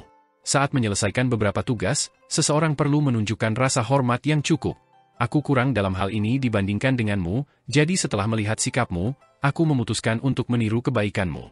Saat bertemu Li Zisheng untuk pertama kalinya di kediaman klan Li di Jalan Keberuntungan, Chen Ping'an telah meletakkan pot tanah liat di tanah dan menyeka tangannya hingga bersih sebelum berani menerima buku-buku dari Li Zisheng. Namun, Chen Ping'an tidak pernah menyangka tindakan kecilnya akan memancing respons serius dari Li Zisheng. Li Zisheng akhirnya mulai menggambar jimat. Bahkan, ia tampak seperti seorang sarjana yang tekun menulis karakter. Berdiri di atas gedung, orang bisa melihat matahari yang indah di kejauhan. Tulisan Li Zisheng sangat rapi dan lembut. Dari segi bentuk, tulisan tangannya tampak mirip dengan tulisan tangan pendeta Tao Lu Chen yang hambar dan hambar pada resep. Namun, dari segi jiwa, tulisan tangannya tampak sangat berbeda. Meskipun Chen Ping'an memiliki firasat misterius tentang tulisan tangan Li Zisheng, ia tidak dapat menjelaskan alasan di balik firasat ini. Setelah itu, Li Zisheng menulis banyak frasa dan ucapan dari puisi, kitab klasik Konfusianisme, kitab suci Tao, dan ajaran dari ratusan aliran pemikiran yang ia anggap luar biasa. Ada saat-saat ketika ia berdiri dengan ujung jari kakinya untuk mencapai bagian atas dinding, dan ada saat-saat ketika ia membungkuk rendah untuk menulis di bagian bawah dinding. Ia terus berjalan sambil mengocok kuasnya, dan ia terus mengembuskan napas ke kuasnya dan membasahi ujungnya. Ketika ia menulis sepuasnya dan merasa senang, ia bahkan akan meminta pembantunya yang terpelajar, Cui Chi, untuk membawakan kursi dari lantai bawah. Ia akan berdiri di kursi dan menulis dengan bebas dan gembira, dan ia akan duduk di lantai dan menulis dengan kebebasan yang disengaja. Ia menulis, "Saya tidak berani berbicara keras, karena saya takut mengejutkan para dewa di surga." Ia menulis, "Mengalahkan bandit gunung itu mudah, mengalahkan bandit hati itu sulit." Ia menulis, "Manusia adalah Buddha yang belum terbangun, dan Buddha adalah manusia yang terbangun." Ia menulis, "Percikan dayung bergema melalui pegunungan dan air zamrud." Ia juga menulis, "Doktrin sang guru adalah untuk tetap setia pada prinsip-prinsip alam dan bersikap baik terhadap orang lain." Chen Ping'an belum mengatakan, "Saya mengerti," jadi Li Zisheng terus menulis di dinding bambu. Ia menulis dengan penuh semangat, dan ia menulis tanpa lelah. Dia menulis setiap karakter dengan cepat, dan setelah selesai, cahaya keemasan di sekitar mereka akan segera menghilang ke dalam dinding bambu. Namun, makna mendalam mereka akan tetap ada, tidak menghilang untuk waktu yang sangat lama. Bocah laki-laki berbaju biru itu sudah melompat dari pagar pembatas saat ini. Dia berjalan mendekati gadis kecil berbaju merah muda dan bertanya dengan suara rendah, apa yang dia tulis. Gadis kecil berbaju merah muda itu merendahkan suaranya dan menjawab, "Aku mengenali semua karakternya, tetapi aku tidak mengerti arti dari frasa-frasanya. Itu terlalu mendalam." "Itu karena kalian bodoh," bocah laki-laki berbaju biru itu terkekeh. Cui Chi berbalik dan melotot ke arah mereka, sambil memarahi, "Jangan ganggu guru saat dia sedang menulis." Bocah laki-laki berbaju biru itu mengerutkan bibirnya dan membalas, "Nak, ini rumahku, jadi jika kau terus mengoceh, hati-hati aku akan menendangmu keluar. Kau punya mata, tapi kau gagal mengenali sifat mendalam dan berharga dari karakter-karakter ini. Sungguh sia-sia usaha guru," gerutu Cui Chi. Anak laki-laki kecil berbaju biru itu menyilangkan lengannya dan bersandar di pagar sebelum mencibir, "Apa yang bisa kau lakukan padaku? Hanya guruku yang berhak menguliahiku tentang hal-hal ini." Li Zisheng menulis, dan Chen Ping'an mengamati. Keduanya menutup telinga terhadap argumen sepele di balik mereka. Langit sudah mulai gelap, dan Li Zisheng sudah berdiri di ujung koridor. Dia berhenti menulis dan bertanya sambil tersenyum, "Bagaimana?" Chen Ping'an menggelengkan kepalanya sambil tersenyum kecut. "Tidak apa-apa, kita akan turun," kata Li Zisheng dengan suara hangat dan lembut. Mereka semua berjalan menuruni tangga ke lantai dasar bangunan bambu, dan gadis kecil berbaju merah muda dan Cui Chi muda memegang lilin di tangan mereka untuk membantu menerangi karakter-karakter. Meskipun anak laki-laki kecil berbaju biru itu menggerutu dan mengeluh, jelas bahwa dia masih sangat bersungguh-sungguh saat mengamati karakter-karakter di dinding. Sambil berdiri di tepi sungai, Konfusius berkata, "Waktu berlalu seperti air yang mengalir, tak henti-hentinya, tak peduli siang atau malam. Hari ini adalah cerminan dari hal ini." Tangan Cui Chi tiba-tiba bergetar hebat. Ternyata, lilin di tangannya sudah mencapai dasar dan membakar jari-jarinya. Anak muda yang cantik itu diam-diam menggantinya dengan lilin baru. Ketika Li Zisheng menulis karakter, membakar jimat dan menghancurkan segel, Chen Ping'an tiba-tiba berseru, "Tunggu." Li Zisheng berhenti menulis. Berbalik untuk melihat anak muda itu, dia tertawa keras dan berkata, "Benar sekali." Cendekiawan Konfusianisme itu sedikit pucat, dan wajahnya juga dipenuhi kelelahan. Namun, dia masih penuh semangat dan kekuatan. Dia menarik napas dalam-dalam dan meregangkan punggungnya sebelum menyerahkan kuas kaligrafi kepada anak muda itu. "Chen Ping'an, penusuk angin dan salju ini adalah hadiahku untukmu. Aku yakin kau tidak akan mempermalukannya." Baru pada saat inilah Chen Ping'an mengingat masalah terbesar dalam situasi ini. Saya tidak bisa menjadi pemurni Qi, tetapi menggambar jimat mengharuskan seseorang menggunakan energi spiritual mereka. Jika demikian, bagaimana saya bisa menggambar jimat? Li Xisheng tersenyum dan menjelaskan dengan perlahan, saya akan memberi Anda panduan bergambar untuk menggambar jimat sebentar lagi, dan panduan ini berisi berbagai jenis jimat. Namun, kualitas jimat ini tidak akan terlalu tinggi, jadi persyaratan energi spiritual seseorang juga tidak akan terlalu tinggi. Meski begitu, akan ada persyaratan tertentu yang berkaitan dengan titik akupuntur yang sesuai. Dengan mempelajari cara menggambar jimat, Anda pada dasarnya sedang berjalan di jalur kultivasi seni bela diri yang tidak konvensional. Seniman bela diri juga memiliki Qi sejati, meskipun ini adalah kebalikan dari teknik penyaluran Qi dari pemurni Qi. Karena itu, setiap jimat yang Anda gambar akan seperti menjalani ujian. Ini akan seperti pertarungan di medan perang di mana pihak yang lebih berani akan menang. Jadi, kamu harus menyelesaikan menggambar jimat secepat mungkin dengan Qi yang paling stabil. Kalau tidak, kamu akan gagal menyelesaikan jimat meskipun kamu hanya sedikit meleset. Selama kamu mau bertahan, bahkan air yang menetes pun dapat menembus batu. Menggambar jimat tidak lagi terbatas hanya pada menggambar jimat. Pada saat yang sama, kamu juga akan melunakkan fisikmu dan melatih jiwamu. Setelah menerima kuas, Chen Ping'an mengangguk dan menjawab, "Aku mengerti." Malam sudah larut. Li Xisheng berbalik dan menatap ke seberang gunung. Setelah perpisahan ini, ia tidak menyuarakan pikiran yang tersisa di benaknya, dan ia malah menepis perasaan melankolis itu sebelum terkekeh, "Aku selalu ingin melihat dunia luar, dan ini hanya sedikit memajukan rencanaku." Lumayan. Setelah itu, Li Xisheng tidak memilih untuk bermalam di gunung tertindas. Sebaliknya, ia memilih untuk turun bersama Cuici di tengah kegelapan malam. Bahkan, cendekiawan muda itu menolak untuk membiarkan Chen Ping'an mengantarnya ke kaki gunung. Chen Ping'an merasakan kehilangan dan keputusasaan saat ia berdiri di luar bangunan bambu itu. Anak laki-laki kecil berbaju biru itu menyeringai dan berkomentar, "Guru, orang ini cukup baik. Ia tidak hanya kuat, tetapi juga jujur dan setia. Aku menyukainya. Ia berhak menjadi saudaraku. Kau mungkin bersedia, tetapi apakah dia bersedia?" Chen Ping'an berkata dengan nada kesal. Ada ekspresi percaya diri di wajah anak kecil itu, dan dia menjawab dengan nada bangga, "Apakah ada orang di dunia ini yang akan menolak tawaran untuk menjadi saudara denganku? Apakah mereka bodoh atau apa? Aku tidak tahu apakah orang lain bodoh atau tidak, tetapi aku tahu betul apakah kau bodoh atau tidak." Chen Ping'an terkekeh. Anak laki-laki kecil berbaju biru itu tertawa keras dan berkata dengan nada sombong, "Aku memang pintar." Ada sedikit rasa kasihan di mata gadis kecil berbaju merah muda itu saat melihat temannya yang berdiri di sampingnya. Dulu, dia selalu merasa bahwa Chen Ping'an itu tegas, kejam, dan tidak berperasaan. Namun, sekarang, dia tiba-tiba merasa bahwa Chen Ping'an sebenarnya cukup lambat dan bodoh. Anak laki-laki kecil berbaju biru itu memiliki indera yang tajam, dan dia segera menyadari tatapan kasihan di mata gadis kecil itu. "Gadis bodoh, apakah kau tidak mau menerima ini? Kalau begitu, mari kita bertarung 1 lawan 1. Gadis kecil berbaju merah muda itu bersembunyi di belakang Chen Ping'an. Cahaya bulan redup, dan Li Xisheng perlahan menuruni gunung tertindas bersama Cuici muda. Setelah meninggalkan gunung, ia membungkuk di tepi sungai dan meneguk air di tangannya untuk mencuci muka dan menyegarkan pikirannya. Lagi pula, berkonsentrasi begitu lama untuk menulis setiap goresan membutuhkan usaha mental yang sangat besar. Li Xisheng mendongak dan melihat seorang lelaki tua berdiri di seberang sungai, mengisap banyak-banyak dari pipa rokoknya. Ia berdiri dan membungkuk memberi salam, berkata, Li Xisheng memberi hormat kepada Tuan Yang. Lelaki tua itu dengan tenang menoleh ke samping untuk menghindari anggukan cendekiawan muda itu. Setelah Li Xisheng menegakkan punggungnya, Pak Tua yang akhirnya berkata, "Aku ingin kau melakukan ramalan untuk Chen Ping'an. Apakah itu mungkin?"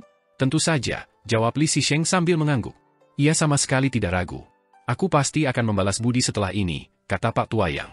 Li Xisheng tidak mengomentari hal ini, dan dia langsung menyatakan, jalan lurus menyusuri dao besar, membersihkan gunung di sepanjang jalan dan menyeberangi sungai di sepanjang jalan. Sebaiknya dia memulai perjalanan jauh sesegera mungkin, dan ke selatanlah manfaatnya. "Aku percaya padamu," kata Pak Tua yang sambil tersenyum. Li Xisheng sedikit bingung, tetapi dia tidak bertanya kepada lelaki tua itu tentang hal ini. Pak Tua yang melirik jimat kayu persik yang tergantung di pinggang cendekiawan muda itu, dan tatapan rumit melintas di matanya. Sosoknya juga menghilang seperti kepulan asap. Memang, ternyata lelaki tua itu hanyalah gumpalan asap ungu. Cendekiawan muda dan pendampingnya yang terpelajar melanjutkan perjalanan mereka. "Guru, bisakah Anda membawa saya bersama Anda jika Anda memulai perjalanan jauh?" tanya Cuici. "Tentu saja," jawab Li Xisheng sambil tersenyum. Anak muda itu sangat heran. Cuici awalnya berpikir akan sangat sulit meyakinkan gurunya untuk mengajaknya. Namun, ternyata semudah ini. "Ini karena seseorang ingin kamu mengikutiku." Bagiku, aku juga tidak merasa ini sesuatu yang buruk, Li Zisheng menjelaskan dengan lembut. Anak muda itu terdiam cukup lama. Kepalanya menunduk, dan dia sedikit tertunduk saat bertanya, "Guru, aku ingin tahu dari mana asalku." Li Zisheng menghela napas dan menjawab, "Itu bukan pertanyaan yang mudah dijawab. Mengapa kamu tidak merenungkan kemana kamu ingin pergi terlebih dahulu?" Cuici tiba-tiba menjadi senang, dan dia berkata, "Kemana lagi aku bisa pergi? Aku akan mengikuti guru dan pergi kemanapun guru pergi." Li Zisheng tersenyum dan tetap diam. Bulan bersinar terang dan bintang-bintang berkurang, merasa segar dan bersemangat kembali. Setelah bertemu dengan orang yang ada dalam pikiran, dunia menjadi indah kembali.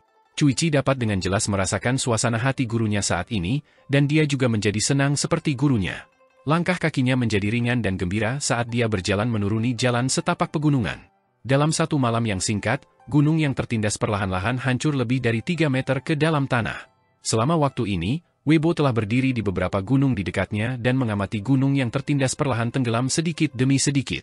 Ternyata, karakter yang benar-benar mendalam di dunia sebenarnya seberat ini. Weibo tersenyum dan berkata, "Mengesankan, sangat mengesankan. Bahkan aku sedikit penasaran tentang siapa dirimu sebenarnya, Li Zisheng. Apakah benar-benar tidak ada hubungan antara kamu dan pohon model klan Chen? Lalu siapa dirimu?" Malam berubah menjadi siang, dan Weibo tanpa sadar melihat bangunan bambu di kejauhan lagi. Hubungan yang saling melengkapi, matahari dan bulan bersaing untuk mendapatkan kecerahan. Di luar gedung bambu, karena Chen Ping'an dan kedua anak kecil itu tidak merasa mengantuk, mereka duduk di 3 kursi bambu yang berjejer dan menunggu matahari terbit. Satu kerikil empedu ular biasa seharga 10.000 tael perak. Apakah ini terlalu mahal? Chen Ping'an tiba-tiba bertanya kepada anak kecil berbaju biru. Anak kecil berbaju biru itu tercengang. Apakah ini terlalu mahal? Chen Ping'an bertanya dengan gugup. Anak kecil berbaju biru itu tiba-tiba melompat dan berteriak, "Hanya 10.000 tael perak? Tuan, apakah Anda mencoba mempermalukan saya?" Chen Ping'an merasa tenang, dan dia bertanya, "Lalu bagaimana dengan 11.000 tael perak?" "Tuan, saya akan kabur dari rumah jika Anda terus seperti ini." Anak kecil berbaju biru itu mendengus marah. Chen Ping'an tentu saja tidak akan menanggapi kata-katanya dengan serius, dan dia bertanya dengan rasa ingin tahu, mata uang apa yang digunakan para petani saat membeli dan menjual sesuatu. Anak laki-laki kecil berbaju biru itu terkekeh dan menjawab, "Beri aku waktu sebentar, Guru, aku akan menunjukkan mata uang yang digunakan oleh para kultivator. Aku cukup kaya, kau tahu." Dengan jentikan lengan bajunya, harta karun mistis yang selalu dibawanya mulai menghujani semua jenis batu giok yang berkilauan ke tanah. Ada gunung kecil dari batu-batu itu, dan semuanya diukir menjadi bentuk koin tembaga. Ada sekitar 3 jenis yang berbeda, dan masing-masing memiliki ukuran yang sedikit berbeda. Anak laki-laki kecil itu berjongkok dan mulai memperkenalkan berbagai jenis batu giok kepada Chen Ping'an, memberitahu gurunya tentang asal-usul batu giok ini dan juga nilai-nilainya yang berbeda. Ini adalah mata uang yang digunakan oleh para dewa. Chen Ping'an, si kikir kecil, buru-buru berdiri dari kursinya dan berlari untuk berjongkok di samping gunung kecil batu giok. Dia dengan saksama mendengarkan penjelasan anak laki-laki kecil berbaju biru itu. Pada akhirnya, dia tiba-tiba bertanya, "Aku ingin memberikan gunung kitab suci yang berharga kepada Ruan Xiu. Apakah menurut kalian ini pantas?" Gadis kecil berbaju merah muda itu berkedip sebagai jawaban. Dia benar-benar bingung. Anak laki-laki kecil berbaju biru itu berlutut dan berseru, "Guru, apakah ini tidak menyakiti jiwamu? Kamu harus menahan diri, kamu harus menahan diri. Guru, jangan gegabah. Ruan Xiu adalah gadis terbaik di dunia, dan aku tidak akan membantahnya. Namun, dia belum benar-benar menikah denganmu dan menjadi istrimu." Chen Ping'an mengabaikan omong kosong anak laki-laki kecil itu tentang pernikahan atau yang lainnya. Dia hanya menggelengkan kepalanya dan menjawab, "Ini tidak menyakiti jiwaku." Anak laki-laki kecil berbaju biru itu meratap dan berteriak, "Tapi ini menyakiti jiwaku." Ada seorang lelaki tua bertubuh pendek di sekolah swasta di kota kecil itu, dan meskipun ia seorang guru, penampilannya tidak terawat dan acak-acakan. Namanya Chen Zhenrong, dan ia suka minum. Setelah mabuk, ia akan mengangkat jarinya ke udara dan dengan santai menggambar garis-garis berlekuk-lekuk di ruang kosong. Tidak seorang pun tahu apa yang sedang ia tulis atau gambar. Ketika ia menggumamkan omong kosong seperti orang mabuk, ia tidak berbicara dengan dialek resmi Kekaisaran Li Agung dan juga tidak berbicara dengan dialek resmi benua botol harta karun timur. Dengan kata lain, tidak seorang pun tahu apa yang ia katakan. Meskipun nama keluarga lelaki tua itu adalah Chen, ia bukanlah keturunan klan Chen dari daerah ekor naga. Namun, Chen Songfeng yang terhormat tetap memperlakukan lelaki tua itu dengan sangat hormat. Namun pada kenyataannya, guru-guru lain di sekolah swasta itu tidak memiliki kesan yang baik terhadap lelaki tua yang tidak ramah dan tidak terawat ini. Pada hari ini, lelaki tua yang tidak terawat itu meneguk anggur sambil mabuk menyeberangi jembatan lengkung batu dan berjalan menuju bengkel pandai besi. Menggunakan dialek kampung halamannya, dia bergumam keras, melayang di antara bintang-bintang, tiba di hadapan gunung-gunung yang tinggi, mengendarai aura esensi surgawi, menjelajahi alam semesta yang luas. Awan berputar, hujan mengguyur, langit runtuh, laut naik. Betapa agungnya! Orang tua itu tiba di bengkel pandai besi, di mana ia akhirnya berhenti berjalan dan tidak menerobos masuk tanpa diundang. Sebaliknya, ia dengan cekatan berlari ke sungai Kumis Naga untuk mencuci mukanya.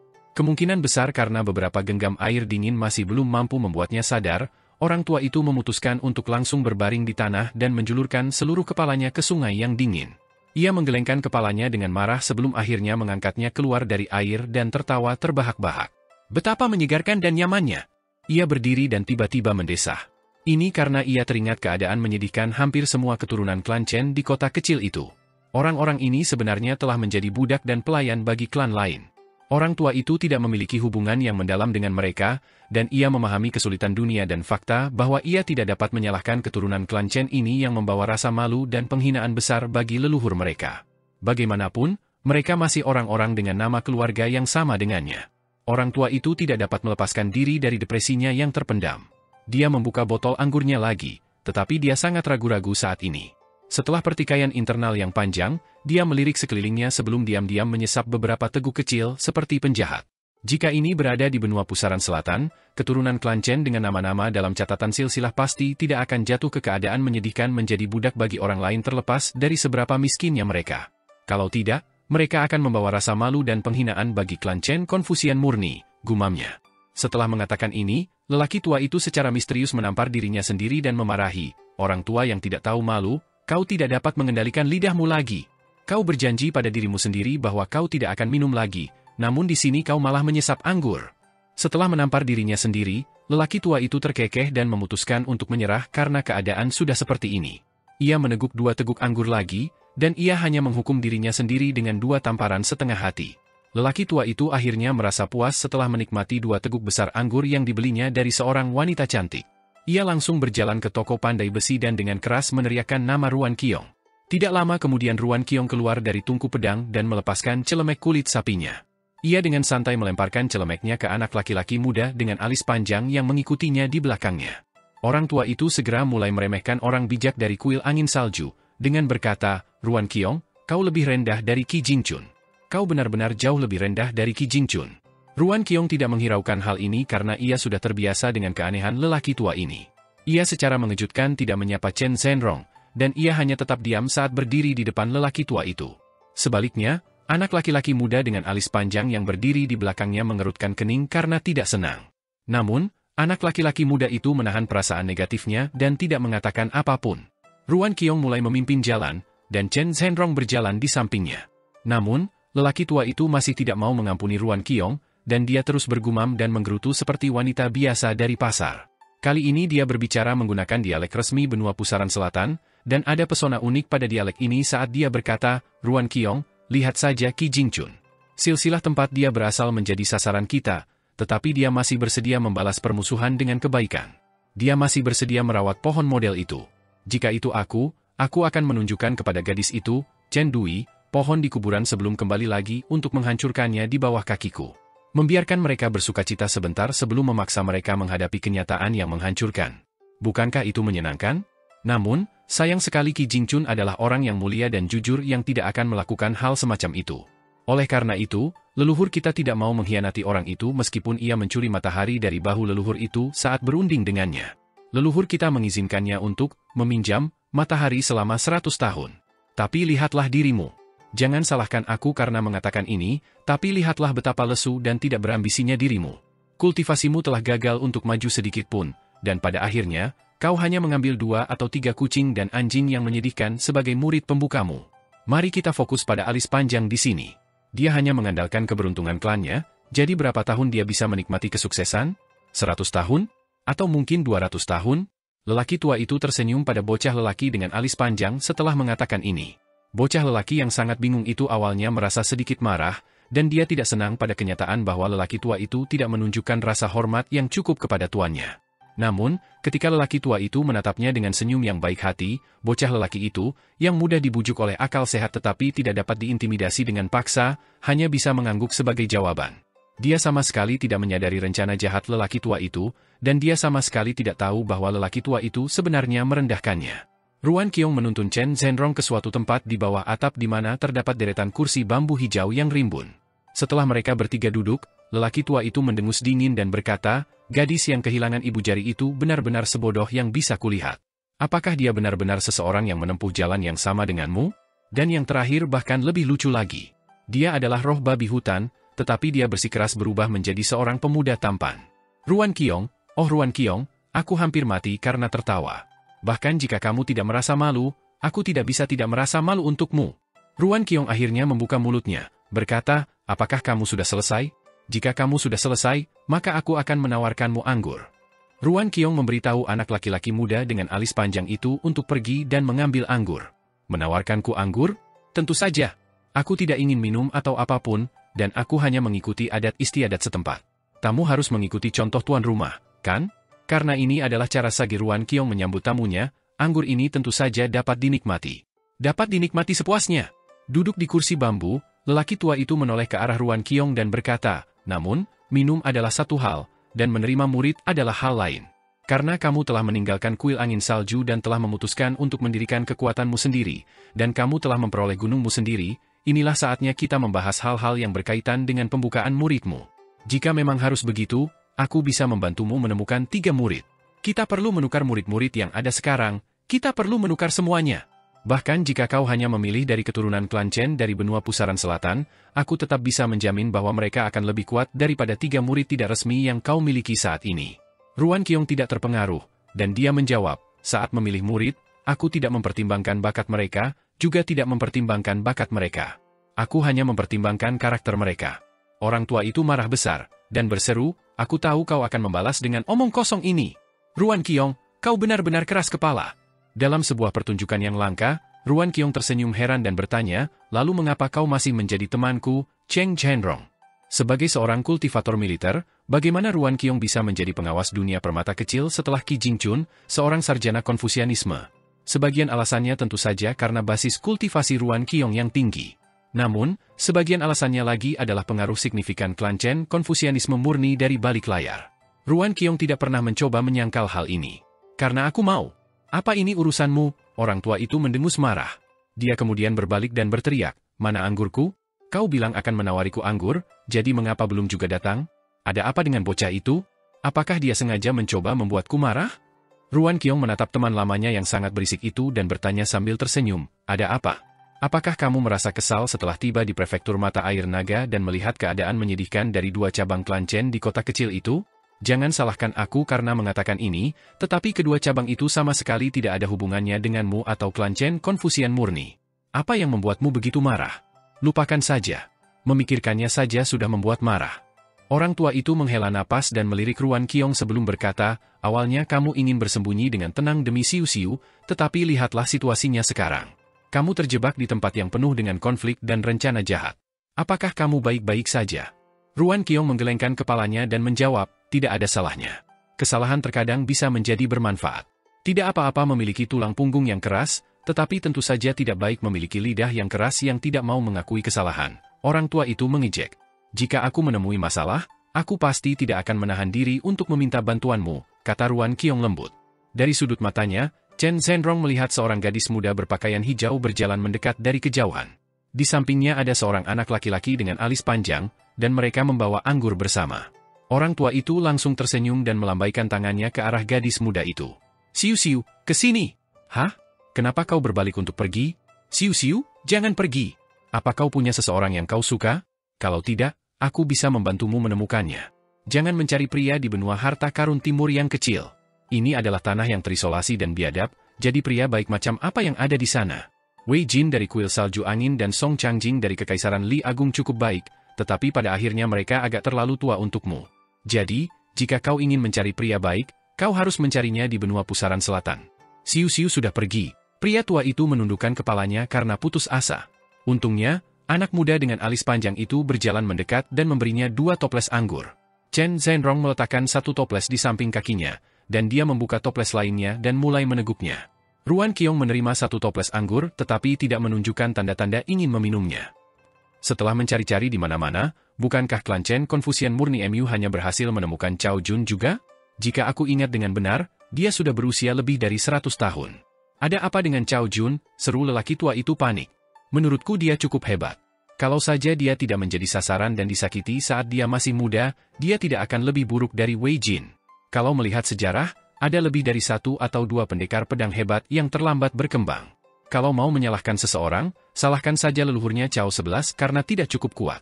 Kalau dia keturunan klan Chen, siapa yang berani mengincar orang berbakat seperti itu? Ruan Qiong tidak mengatakan apa-apa. Dia punya kesan buruk tentang Cao Jun. Pria tua itu mendesah dan bertanya, aku jadi merasa aneh. Mereka semua punya nama keluarga yang sama, jadi bagaimana mungkin keturunan di kota kecil ini berakhir dalam keadaan yang menyedihkan? Kemana perginya semua kekayaan mereka? Selama 1000 atau 2000 tahun terakhir, apakah ada orang bermarga Chen yang meraih kesuksesan besar di benua botol harta karun timur atau benua lain? Ruan Qiong merenung sejenak sebelum menjawab, sejauh yang dapat kupikirkan, tidak ada. Chen Zhenrong tiba-tiba teringat sesuatu, dan berkata, kedengarannya benar. Namun, untuk berjaga-jaga, seolah-olah Ruan Qiong sedang menghadapi musuh yang tangguh saat ini, dan pada dasarnya ia menegur, Chen Zhenrong, sejak kapan kau menjadi begitu jorok? Pria tua itu mengangkat tangannya. Ternyata, jari-jarinya gemetar tak terkendali selama ini. Aku tidak bisa menggambar naga sejati lagi, dan aku hanya bisa menggambar ular berkaki 4 yang lemah. Zhenrong, aku harus mengganti namaku menjadi Jiarong di masa depan. Ia minum anggur dan berkata dengan pasrah, jika ini terjadi di masa lalu, mungkin kata-kataku masih memiliki bobot dan pengaruh terhadap masalah ini. Namun, sekarang, tidak ada yang bisa kulakukan. Ruan Qiong sangat marah, dan dia menggerutu, menjadi sekuat klan Chen Confucian murni adalah. Orang tua itu menyela Ruan Qiong dan berkata, klan mana yang tidak dipenuhi dengan campuran orang baik dan jahat? Bahkan dalam sekte Konfusian dan Ortodoksi Tao, bukankah masih ada perbedaan antara orang bijak, individu mulia, dan individu berbudi luhur? Bukankah masih ada gagasan tentang pangkat? Bagaimanapun, masalah ini tidak seburuk yang kamu bayangkan. Ruan Qiong terdiam. Emosi yang berat membebani pikirannya, dan seolah-olah ada gunung besar yang menekan hatinya. Kekuatan manusia ada batasnya, dan hal yang sama juga berlaku untuk orang bijak. Meskipun dia tidak perlu mengunjungi keluarga atau teman manapun untuk mengucapkan selamat tahun baru, tidak masuk akal bagi Chen Ping'an untuk tinggal di gunung tertindas yang sunyi dan sepi sepanjang waktu. Jadi, Chen Ping'an membawa kedua anak kecil itu keluar dari gunung tertindah dan kembali ke kota kecil yang ramai. Saat ini, kota kecil itu sudah tidak kalah sibuknya dengan kota-kota prefektur manapun di daerah Pengadilan Kuning. Namun, sumur kunci besi sekarang kehilangan rantai besinya, jalan lama sekarang kehilangan pohon belalang tuanya, dan sekolah swasta sekarang kehilangan Tuan Qi. Terlepas dari seberapa ramai kota kecil itu, dan tidak peduli seberapa kuat suasana perayaan tahun baru, Chen Ping'an tetap tidak bisa menahan perasaan sedikit sedih. Setelah hampir sampai di gang kecil itu, bocah kecil berbaju biru itu menggerutu, Tuan, aku tidak sedang mengancam atau apapun, tetapi jika kali ini aku bertemu dengan orang jahat yang cukup kuat untuk membunuhku dengan satu pukulan saat kembali ke gang Fas Tanah Liat, aku benar-benar akan tinggal di pegunungan dan tidak akan pernah kembali ke rumah leluhurmu lagi. Jangan salahkan aku karena tidak setia saat itu. Tepat saat mereka tiba di pintu masuk lorong Fas Tanah Liat, Chen Ping'an melihat sosok yang dikenalnya yang ramping seperti cabang pohon willow yang lembut ditiup angin musim semi. Ada seember air di tangannya, dan kemungkinan besar dia baru saja kembali dari sumur yang terletak di lorong bunga aprikot. Dia tampak sedang berjuang, dan setelah beberapa saat, dia memutuskan untuk langsung menjatuhkan ember itu ke tanah. Gadis muda itu membungkuk dan terengah-engah saat ember air itu jatuh dengan keras ke tanah dan membuat percikan air ke sekitarnya. Namun, gadis muda itu tidak menghiraukannya. Dia tidak lain adalah pelayan Song Jixin, Zi Gui, atau lebih tepatnya, Wang Ju. Dalam hal pelayan siapa yang akan dia pilih, pelayannya atau tetangganya, Song Jixin, Chen Ping'an tidak menyalahkan gadis muda itu atas pilihannya. Bagaimanapun, seekor burung yang baik akan memilih pohon yang baik untuk bertengger, dan orang yang berbakat akan memilih tuan yang layak untuk dilayani. Chen Ping'an pernah membaca ini di sebuah buku, dan wajar saja jika seseorang mematuhi prinsip ini. Saat itu malam berangin dan bersalju, dan gadis muda itu hampir mati ketika dia jatuh ke salju tebal di tanah. Dengan mengerahkan sisa tenaganya, dia dengan lemah mengulurkan tangan dan mengetuk gerbang itu. Chen Ping'an punya pilihan apakah dia menyelamatkan seseorang atau tidak, tetapi orang lain punya pilihan apakah mereka akan membayar utang budi ini atau tidak. Namun, reuni mereka jauh lebih cepat dari yang diharapkan, dan Chen Ping'an tidak bisa menahan perasaan campur aduk. Zi Gui juga melihat Chen Ping'an, dan dia menggunakan punggung tangannya untuk menyeka keringat di dahinya saat dia mengamati anak laki-laki itu. Dia masih mengenakan sandal jerami, dan sekarang ada jepit rambut tambahan di rambutnya. Dia juga tumbuh sedikit lebih tinggi, dan dia tidak lagi kesepian dan tak berdaya saat berjalan di sepanjang jalan. Sekarang ada dua anak kecil yang mengikutinya di belakangnya. Zigui tidak mengatakan apa-apa. Chen Ping'an baru saja akan melambaikan tangan dan menyapanya, tetapi dia tiba-tiba melihat anak laki-laki kecil berbaju biru itu dengan marah menarik lengannya dan mencegahnya berjalan maju. Bukan hanya dia, tetapi gadis kecil berbaju merah muda itu juga bersembunyi di belakangnya dan memegang erat lengan bajunya. Gigi mereka bergemeletuk, dan mereka bahkan hampir tidak berani bernapas. Seolah-olah mereka adalah manusia biasa yang paling takut pada hantu, tetapi entah bagaimana mereka berhasil benar-benar bertemu hantu di siang hari. Anak laki-laki kecil berbaju biru itu dipenuhi dengan penyesalan. Dia menyesali kenyataan bahwa dia begitu cerewet dan telah mengucapkan kata-kata itu. Dia telah membawa sial pada situasi ini. Tuan, aku takut. Ini bahkan lebih menakutkan daripada kematian. Gadis kecil berbaju merah muda itu merengek sambil bersembunyi di belakang Chen Ping'an. Chen Ping'an menghela napas dan berkata, kalau begitu kalian pergi dan berkeliaran di tempat lain di kota kecil itu dulu. Misalnya, kalian bisa pergi dan membantu di toko-tokoku di gang berkuda naga. Aku akan mencari kalian nanti. Kedua anak kecil itu sangat lega, dan mereka berbalik dan melarikan diri secepat yang mereka bisa. Chen Ping'an berjalan menuju gang vas tanah liat sendirian. Ini adalah adegan yang telah terulang berkali-kali selama bertahun-tahun, dan anak laki-laki itu membantu gadis muda itu membawa ember airnya saat mereka berjalan bersama ke gang. Apakah kedua anak itu adalah pembantu dan pelayan barumu yang terpelajar? Zigui bertanya. Apakah aku terlihat seperti cocok menjadi guru seseorang? Mereka hanya memanggilku guru untuk bersenang-senang, jawab Chen Ping'an sambil tersenyum. Oke, kata Zigui. Ketika mereka berjalan melewati kediaman leluhur klan Cao, mereka melihat gerbang halaman terbuka lebar. Cao 11 berjongkok di dekat gerbang depan dan memakan biji bunga matahari panggang, sementara Cao Jun berjongkok di atas tembok dan juga memakan biji bunga matahari panggang. Jelas bahwa mereka di sini untuk menikmati pertunjukan. Nona muda yang terhormat, apakah anak laki-laki ini kekasih mudamu? Tanya Cao 11 sambil terkekeh.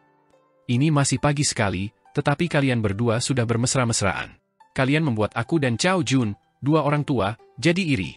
Seperti biasa, ada senyum di wajah Cao Jun yang suka memandang orang lain dengan mata menyipit. Ada pedang panjang dan pedang pendek tergantung di pinggangnya, dan dia mengangguk dan setuju. Ya, kami iri, sangat iri. Tongkat yang bengkok akan memiliki bayangan yang bengkok? Tidak heran rumah leluhurmu runtuh, Zigui mendengus dingin. Cao 11 adalah seorang dewa pedang bumi yang perkasa dari benua pusaran selatan, dan dia juga setengah pemilik pagoda penekan laut. Namun, dia sama sekali tidak marah, dan senyumnya secara mengejutkan semakin lebar saat dia berkata, ya, nona muda yang terhormat benar. Namun, setelah bertahun-tahun, saya bertanya-tanya mengapa klan Cao kita tidak memiliki satupun entitas dupa. Saya berkembang pesat di benua pusaran selatan, jadi secara teori, semuanya seharusnya berjalan dengan baik di sini juga.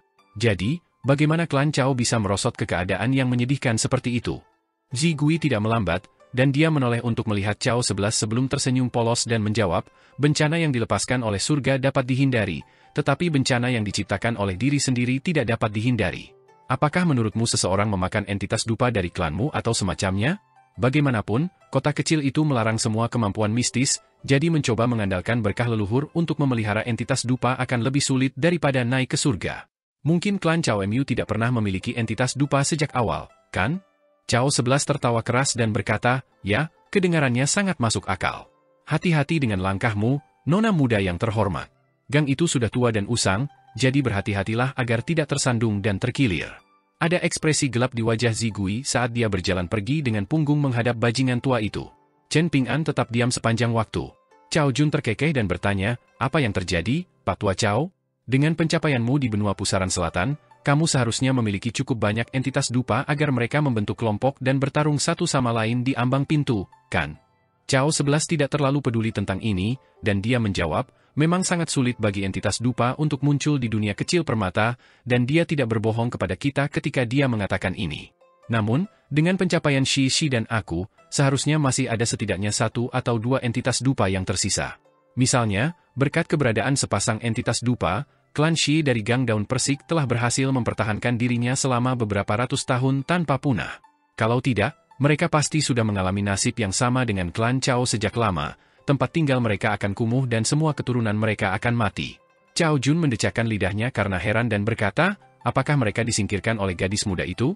Lalu mengapa kau masih begitu ramah padanya? Kau tidak mencoba menidurinya, kan? Seekor rubah merah menyala melompat turun dari atap dan mengenai kepala Cao Jun. Ia terkekeh dan berkata, menidurinya? Pak Tua Cao jelas tidak cukup berani untuk melakukannya. Gadis muda itu kini menjadi pusat perhatian banyak orang berkuasa, jadi Pak Tua Cao tidak akan berani menginginkannya bahkan jika ia berada satu tingkat lebih tinggi. Paling-paling, ia hanya berani melontarkan beberapa komentar menggoda. Itu semua hanyalah kata-kata kosong tanpa dampak nyata. Cao 11 berbalik dan terkekeh, minggir. Bau rubahmu menghalangiku menikmati udara segar di kampung halamanku. Rubah yang berdiri di atas kepala Cao Jun mengangkat satu kaki dan menunjuk kakinya. Pada saat yang sama, ia menghentakkan kakinya dengan kuat dan berkata, ayolah, jika kau begitu kuat, lepaskan pedang terikat dari pergelangan tanganmu dan serang aku di sini. Cao 11, jika kau tidak melakukan ini, maka kau adalah cucuku. Ayolah, serang aku sepuasnya. Jika aku menghindar, maka aku adalah cucumu. Cao Jun menggelengkan kepalanya tetapi tidak berhasil menyingkirkan rubah merah menyala itu. Baiklah jika kalian berdua ingin bertarung satu sama lain, tetapi bisakah kalian tidak menyeretku ke dalam konflik kalian, keluhnya dengan jengkel. Agar adil, Pak Tua Cao baru saja mengambil simpanan ke-38. Jika kalian benar-benar tidak dapat menoleransi ini, maka kuliti saja dia hidup-hidup dan gunakan kulitnya sebagai pakaian baru kalian. Bukannya kalian belum pernah melakukan hal-hal ini sebelumnya, dan kalian cukup familiar dengan prosesnya. Jadi, mengapa kalian bersikeras melampiaskan kekesalan kalian padaku? Bajingan tua itu suka wanita dengan bokong besar, dan dia tidak berubah sedikit pun bahkan setelah bertahun-tahun. Sungguh menjijikan, rubah merah menyala itu mencibir. Cao 11 kembali ke gerbang depan tempat dia duduk dan mulai memakan biji bunga matahari panggang lagi. Bahkan 1000 tael emas tidak bisa membeli apa yang aku suka. Oh, benar juga. Ini, makanlah beberapa biji bunga matahari untuk tahun baru, dasar wanita licik. Terdengar ledakan keras. Rubah merah menyala itu meledak berkeping-keping di atas kepala Cao Jun. Setelah beberapa saat, dia muncul kembali di atap tempat, dia hampir seketika meledak berkeping-keping lagi. Proses ini berulang lagi dan lagi, dari atap kediaman klan Cao hingga atap kediaman tetangga dan seterusnya. Hanya setelah rubah itu meninggalkan gang vas tanah liat, dia berhenti meledak berkeping-keping. Matanya redup, dan dia menggertakkan giginya saat dia duduk bersila di atas atap. Dia mulai bermeditasi dan berlatih teknik pernapasan. Cao 11 sudah kehabisan biji bunga matahari, jadi dia menepuk-nepuk tangannya hingga bersih sebelum berdiri dan kembali ke halaman. Dia menatap Cao Jun dan memerintahkan, jangan main-main sembarangan untuk sementara waktu. Kekaisaran Li Agung telah menjadi wilayah yang diperebutkan dengan sengit, dan segala sesuatunya tidak sesederhana yang kau kira. Baiklah, aku tahu, jawab Cao Jun malas. Aku tahu. Cao 11 merenungkan kata-kata ini dengan hati-hati sebelum terkekeh dingin dan berkata, apakah kamu berhak mengucapkan kata-kata ini? Baiklah, aku mengerti, jawab Cao Jun dengan nada enteng. Cao 11 melangkah menuju rumah dan meludah, sampah tingkat 9. Cao Jun tampak sama sekali tidak terpengaruh. Chen Ping'an tiba di depan rumah tetangganya dan menyerahkan seember air kepada gadis muda itu. Song Jixin tidak kembali bersamamu, tanyanya dengan santai. Namun, Ji Gui mengabaikan pertanyaannya, dan gadis itu bertanya, apa yang terjadi dengan kandang ayam dan anak ayamku? Aku tidak tahu, jawab Chen Ping'an dengan ekspresi bingung. Gadis muda itu dengan hati-hati mengamati ekspresinya sebelum tiba-tiba tersenyum lebar. Dia tidak menggali lebih dalam, dan malah menggunakan 2 jari untuk memberi isyarat di udara. Song Mu sekarang jauh lebih tinggi darimu. Oke. Chen Ping'an berbalik dan kembali ke halaman rumahnya sendiri. Segera setelah membuka gerbang depan dan memasuki halaman, dia menemukan bahwa hiasan keberuntungan yang terbalik di pintu depan telah hilang. Dia marah besar, dan dia segera berjalan ke dinding di antara kedua tempat tinggal dan menginterogasi, Zi Gui, di mana hiasan keberuntunganku? Namun, dia segera terkekeh karena marah. Ternyata, hiasan keberuntungan itu tersangkut di pintu depan rumah tetangganya. Orang ini benar-benar pencuri yang sangat berani. Ji Gui meletakkan ember berisi air di samping bangunan dapur sebelum dengan tenang berjalan mendekat dan menjawab dengan ekspresi polos, aku tidak tahu. Ini adalah jawaban yang sama persis dengan yang diberikan Chen Ping'an padanya saat itu. Kembalikan. Chen Ping'an menuntut dengan marah. Mata Ji Gui membelalak, dan dia menjawab, yah, aku sengaja meninggalkan patung kayu itu di dapur, dan jelas kau yang memindahkannya. Tapi aku tidak mengatakan apapun tentang itu, kan? Chen Ping'an langsung terdiam. Dia memang salah dalam hal ini. Apakah kamu memasang syair di Qijing, sekolah swasta Tuan Qi? Zi Gui tiba-tiba bertanya. Chen Ping'an ragu sejenak sebelum mengangguk dan menjawab, ya. Aku memasang syair dan karakter keberuntungan. Dia tidak mau membahas ini lebih jauh dengannya, dan dia langsung masuk ke dalam rumahnya dan mengambil karakter keberuntungan terakhir yang tersisa. Dia kemudian mengambil tangga dan menempelkan karakter itu secara terbalik di pintu depan. Berdiri di dekat tembok halaman, Ji Gui mengatakan kepadanya, "Itu bengkok." Chen Ping'an tidak terpengaruh, dan dia menggunakan jarinya untuk dengan lembut menekan kertas merah ke lem di gerbang depan. "Aku serius. Untuk apa aku berbohong padamu? Chen Ping'an, mengapa kamu begitu keras kepala dan tidak dapat membedakan yang baik dari yang buruk? Memiliki karakter keberuntungan yang bengkok adalah pertanda buruk," kata gadis muda itu dengan suara khawatir. Chen Ping'an menuruni tangga dan melihat ke atas. Dia memastikan bahwa karakter keberuntungan itu tidak bengkok. Namun, Ji Gui tidak mau mengalah, dan melanjutkan, "Ini benar-benar bengkok. Jika kau tidak percaya padaku, maka mintalah Cao 11 dan para kultivator lainnya untuk datang dan melihatnya. Kau akan menyadari bahwa aku tidak berbohong padamu. Tubuh dan penglihatanmu adalah makhluk fana, jadi kemampuan pengamatanmu akan lebih rendah dari kami tidak peduli seberapa bagus matamu." Chen Ping'an masuk ke dalam dan membanting pintu dengan keras hingga tertutup. Setelah sekitar 15 menit, anak laki-laki itu diam-diam membuka pintu depan dan melangkah keluar dengan tenang. Dia membuka matanya lebar-lebar dan menatap karakter keberuntungan dengan saksama. Itu tidak bengkok. Seolah mendeteksi kehadirannya, Ji Gui membuka pintunya sedikit dan menjulurkan kepalanya keluar. Ada ekspresi tegas di wajahnya saat dia mengumumkan, "Ini benar-benar bengkok." Chen Ping'an tidak bisa menahan perasaan sedikit jengkel. Dia membawa bangku keluar dan duduk di samping pintu depan untuk berjemur di bawah sinar matahari. Setelah beberapa waktu, ia mulai berlatih membuat tembikar. Ui berdiri di samping tembok halaman dan memperhatikan anak laki-laki muda yang untuk sesaat sudah tidak menjadi tukang tembikar lagi. Setelah merasa bosan, dia kembali ke dalam untuk tidur.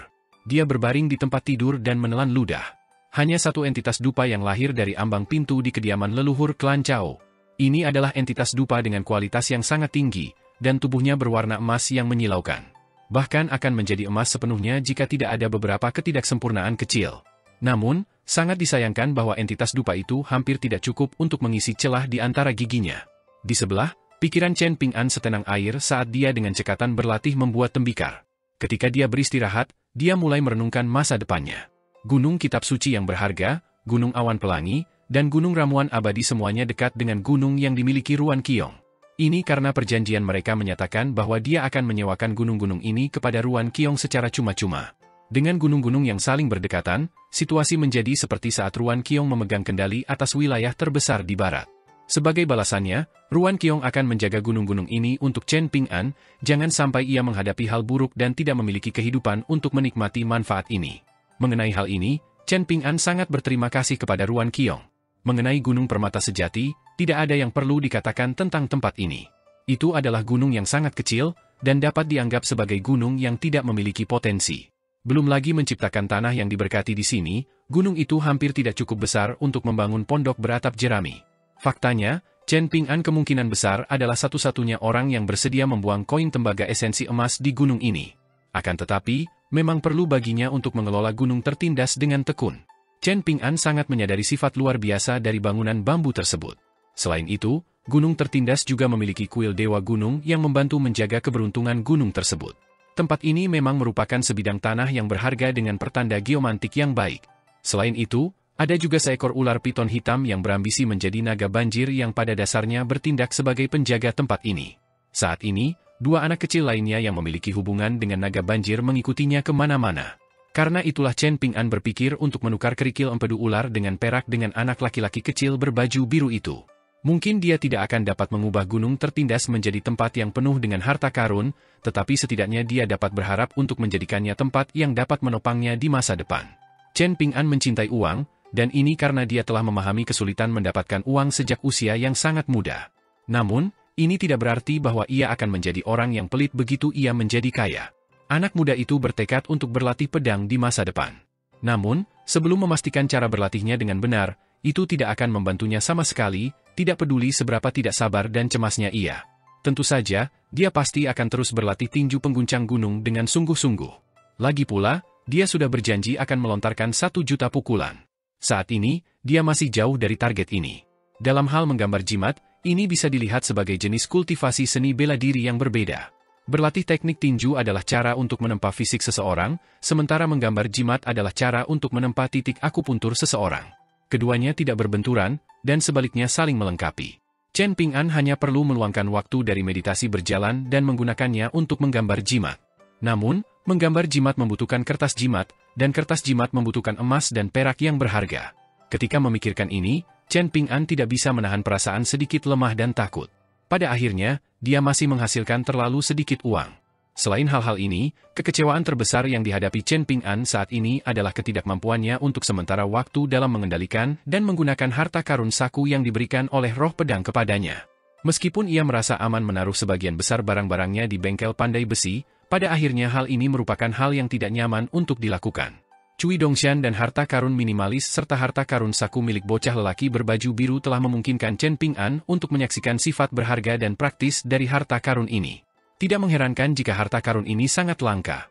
Bahkan jika menyangkut para kultivator yang kuat, tidak setiap orang memiliki harta karun seperti itu. Chen Ping'an melihat ke arah selatan. Bagaimana kemajuan Tuan Ruan dalam pedang? Ruan Qiong telah berjanji kepada Ning Yao bahwa ia akan menempa senjata suci untuknya. Ketika Tuan Ruan selesai menempa pedang, Ning Yao akan mendapatkan senjata baru yang praktis. Sementara itu, ia masih memiliki pedang kayu belalangnya. Chen Ping'an merasa bahwa akan menjadi ide yang bagus untuk menamai pedang-pedang ini, menaklukkan setan, dan membasmi iblis. Lalu ada juga bilah pedang yang disebut oleh sang bijak cendekiawan sebagai ibu kota kecil. Namun, Chen Ping'an merasa lebih tepat untuk mengganti namanya menjadi pertama atau pagi. Lagi pula, pada pagi hari pertama tahun baru Imlek, bilah pedang itu berubah menjadi pedang terbang untuk pertama kalinya. Segera setelah pikiran ini muncul di benak Chen Ping'an, bilah pedang yang telah lama terdiam di lautan kini langsung mulai berterbangan dan menimbulkan kekacauan lagi. Wajah Chen Ping'an langsung menjadi merah padam saat ia mulai merasakan sakit yang menyiksa. Ia menarik napas dalam-dalam, dan ia tidak punya cukup waktu untuk kembali ke dalam rumahnya. Pada akhirnya, ia hanya bisa berlatih meditasi berdiri untuk menahan aksi balas dendam bilah pedang yang cepat dan dahsyat itu. Ia menderita kesengsaraan yang tak terlukiskan. Di mata Ji Gui, tetangga sebelahnya, Chen Ping'an, sedang menikmati tidur siang sambil duduk di bangku kecil dan bergoyang maju mundur. Namun, di mata pendekar pedang Cao Jun, jiwa Chen Ping'an bergetar hebat. Seolah-olah dia adalah perahu tunggal yang terjebak di sungai yang bergolak dan menghadapi bahaya besar untuk terbalik setiap saat. Rubah merah menyala itu berdiri di bahu Cao Jun saat ini, dan menggoda, meskipun aku tidak dapat menentukan asal-usul bilah pedang itu, aku dapat memastikan bahwa kualitasnya pasti sangat tinggi. Bahkan, aku merasa sedikit iri. Namun, kau benar-benar akan menyerah setelah menghadapi kemunduran sekecil itu? Ini sama sekali tidak seperti dirimu, Cao Jun. Cao Jun melemparkan kulit biji bunga matahari ke halaman sebelah sebelum menggelengkan kepalanya dan menjawab, aku tidak akan memperjuangkannya lagi. Pak Tua Cao benar, dan penting untuk tetap bersikap rendah hati dan menghindari melakukan tindakan besar apapun untuk beberapa saat ke depan. Jika aku mati, maka semuanya akan berakhir. Namun, rubah merah berapi itu terus membujuknya, dengan berkata, kesalahan yang sama tidak boleh dilakukan 3 kali, jadi kamu masih punya 1 kesempatan tersisa. Kuda tidak akan menjadi gemuk tanpa rumput liar, dan orang tidak akan menjadi kaya tanpa kekayaan yang diperoleh secara tidak sah. Cao Jun, kamu mengalami kemunduran besar saat masih muda, dan danau pikiranmu hancur menjadi genangan pikiran, menyebabkan kultivasimu mencapai jalan buntu. Jika kamu tidak mengambil jalan yang tidak biasa, bagaimana mungkin kamu bisa mencapai kesuksesan besar? Cao Jun tetap diam, dan dia hanya menundukkan kepalanya dan terus memakan biji bunga matahari. Ada tatapan muram di matanya. Dia telah menikmati ketenaran besar sejak lahir, dan dia awalnya dianggap sebagai ahli pedang ajaib satu dalam 100 tahun di benua pusaran selatan. Dia telah lahir dengan gumpalan ki pedang murni di danau pikirannya, dan gumpalan ki pedang ini ramping dan anggun seperti danau yang penuh dengan bunga teratai. Seolah-olah mereka telah menunggu saat yang tepat untuk mekar. Namun, Cao Jun telah menderita pukulan hebat, dan seorang kultivator yang sangat kuat telah dengan paksa melenyapkan danau pikirannya dan memusnahkan hampir semua gumpalan ki pedang. Seolah-olah gumpalan ki pedang telah menjadi teratai yang layu. Setelah itu, Cao Jun menjadi bahan tertawaan seluruh benua pusaran selatan.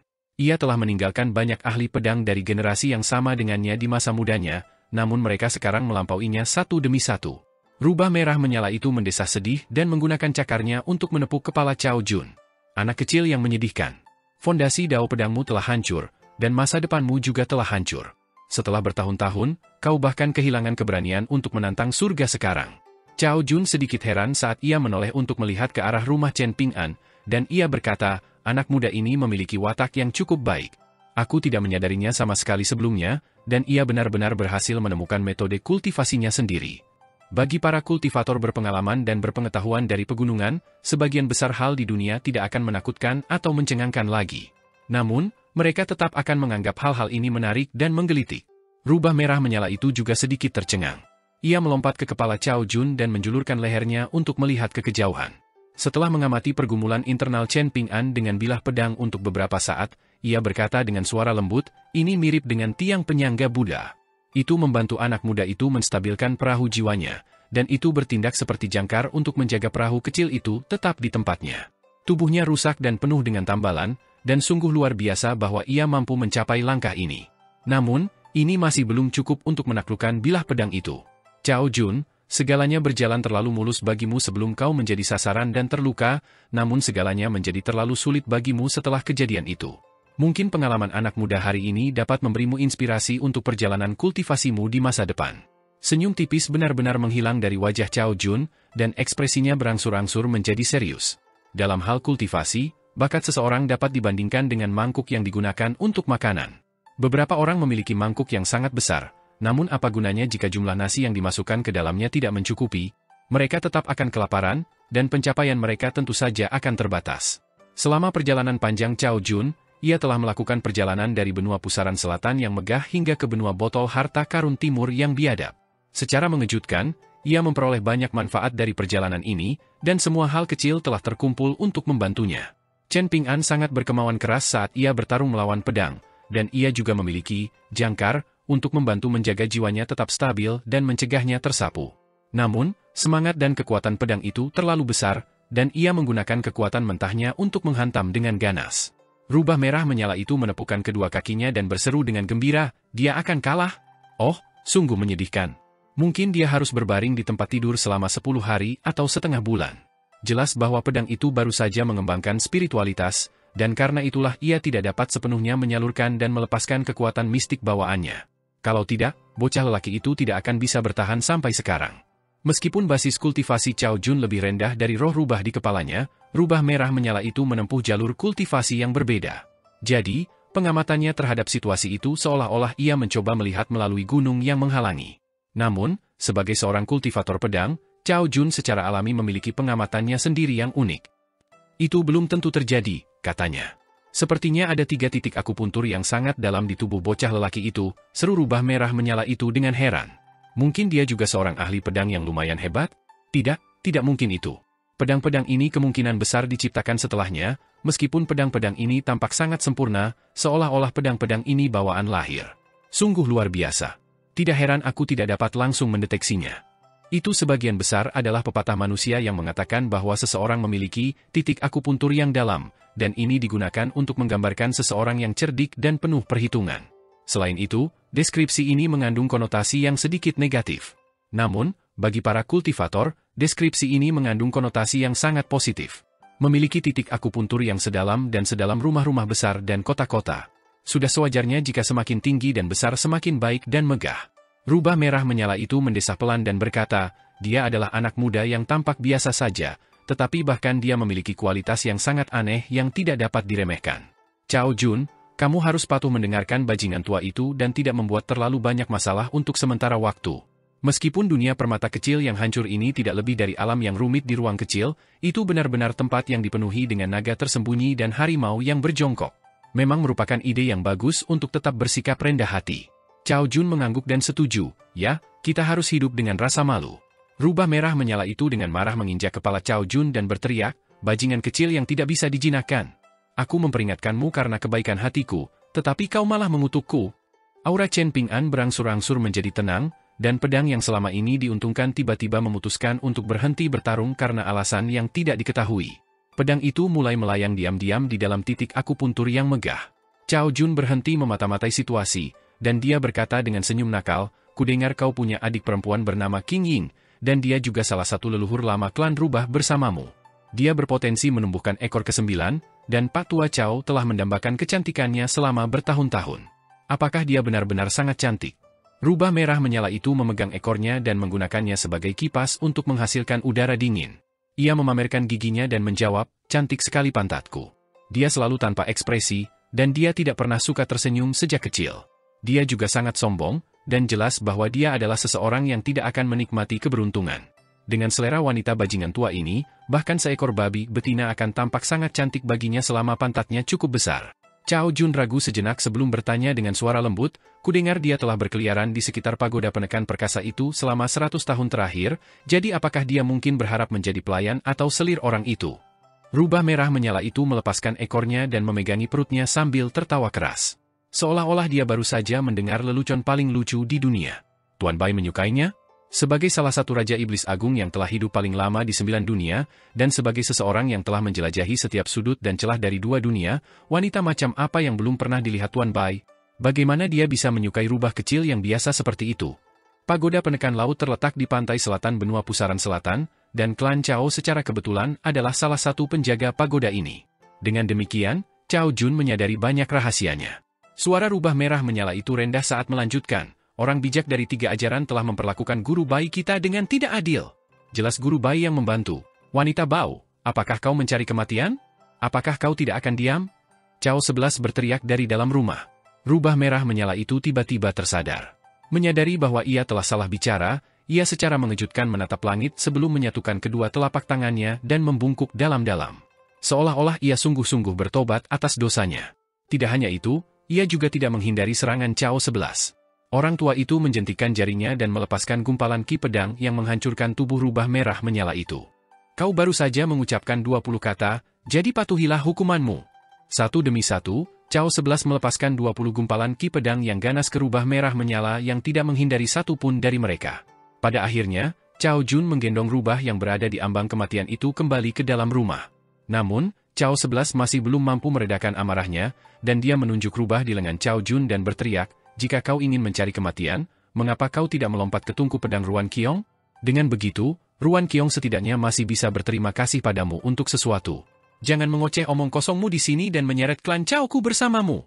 Langit tidak terbatas dan bumi sangat luas, dan para pendiri 3 sekte mungkin tidak akan menghukummu atas kata-katamu. Namun, bagaimana dengan murid-murid mereka? Belum lagi orang lain, seperti apa temperamen penguasa Gunung Stalaktit? Apakah kau tidak tahu ini?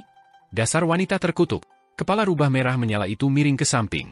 Ia telah jatuh pingsan. Baiklah, sudah cukup, kata Cao Jun lembut. Tanpa dia, kau tidak akan berada di tempatmu saat ini. Kau memang bisa menjadi orang jahat atau orang jahat, tetapi kau masih perlu sedikit menjaga hati nuranimu. Cao 11 tiba-tiba berhenti dan melotot ke arah keturunannya, yang tidak lagi tersenyum, dengan ekspresi gelap. Ada rasa jijik di wajahnya saat dia mengibaskan lengan bajunya dan berkata, minggir dan beritahu bocah nakal Cao mau itu untuk tidak merendahkan diri seperti klan Yuan. Sungguh picik, dan hanya memikirkan untung rugi yang mereka buat di Kekaisaran Li Agung. Sungguh sekelompok sampah. Kenapa mereka tidak pergi dan mati saja? Dan mereka masih punya muka untuk datang dan mengunjungiku, leluhur lama mereka? Suruh mereka pergi. Sambil menggendong rubah di tangannya, Cao Jun berbalik untuk pergi dengan ekspresi apatis. Cao 11 berdiri di rumah leluhurnya sendirian, dan dia mulai berjalan perlahan di sekitar halaman. Dahulu kala, ada seorang lelaki tua yang sakit-sakitan di sini, yang terbaring di tempat tidur di kamar yang remang-remang tahun demi tahun. Ada juga seorang putra pemabuk yang tidak berbakti, dan orang ini selalu khawatir tentang biaya pemakaman yang tak terelakkan ketika saatnya tiba. Selain mereka, ada juga seorang wanita pemalu dan mudah terpengaruh yang selalu bangun pagi dan tidur larut malam. Dia tidak hanya harus mengerjakan pekerjaan rumah, tetapi dia juga harus bekerja di ladang. Ketika dia berusia 30 tahun, dia sudah tampak lebih tua daripada wanita lain yang berusia 40-an di Clay Fase Ali. Namun, pada saat itu, ada seorang anak laki-laki muda yang nakal dan miskin yang tidak takut pada apapun. Dia akan tersenyum dan tertawa kecil setiap hari, dan dia tidak akan belajar atau melakukan pekerjaan apapun. Sebaliknya, dia selalu melamun tentang suatu hari nanti bisa membeli salah satu rumah besar terbesar di Fortune Street. Mengenai apakah kakek dan orang tuanya masih hidup ketika hari itu akhirnya tiba, jika memang itu benar-benar terjadi, anak laki-laki muda itu sama sekali tidak mempertimbangkan hal ini. Dia terlalu sibuk bermalas-malasan dan melamun. Bukan lagi seorang anak laki-laki muda, lelaki tua itu mengambil koin tembaga tua yang berkarat itu dan memegangnya di atas kepalanya. Dia melihat melalui lubang persegi di koin itu, dan dia melihat melalui langit-langit persegi di atas halaman. Berpikir kembali ke masa lalu, seolah-olah pernah ada percakapan seperti itu. Ibu, ketika aku mencapai kesuksesan besar di masa depan, aku akan membiarkanmu tidur di tumpukan emas dan perak. Baiklah. Ibu, aku serius. Cepatlah simpan koin tembaga itu. Kalau tidak, Ayahmu akan mengambilnya lagi jika melihatnya. Cao 11 menyingkirkan pikiran-pikiran itu dari benaknya dan melihat sekelilingnya. Ada nada merendahkan diri dalam suaranya saat ia berkata, aku telah menjadi abadi, tetapi perasaan manusiawi di tempat ini telah sepenuhnya menghilang.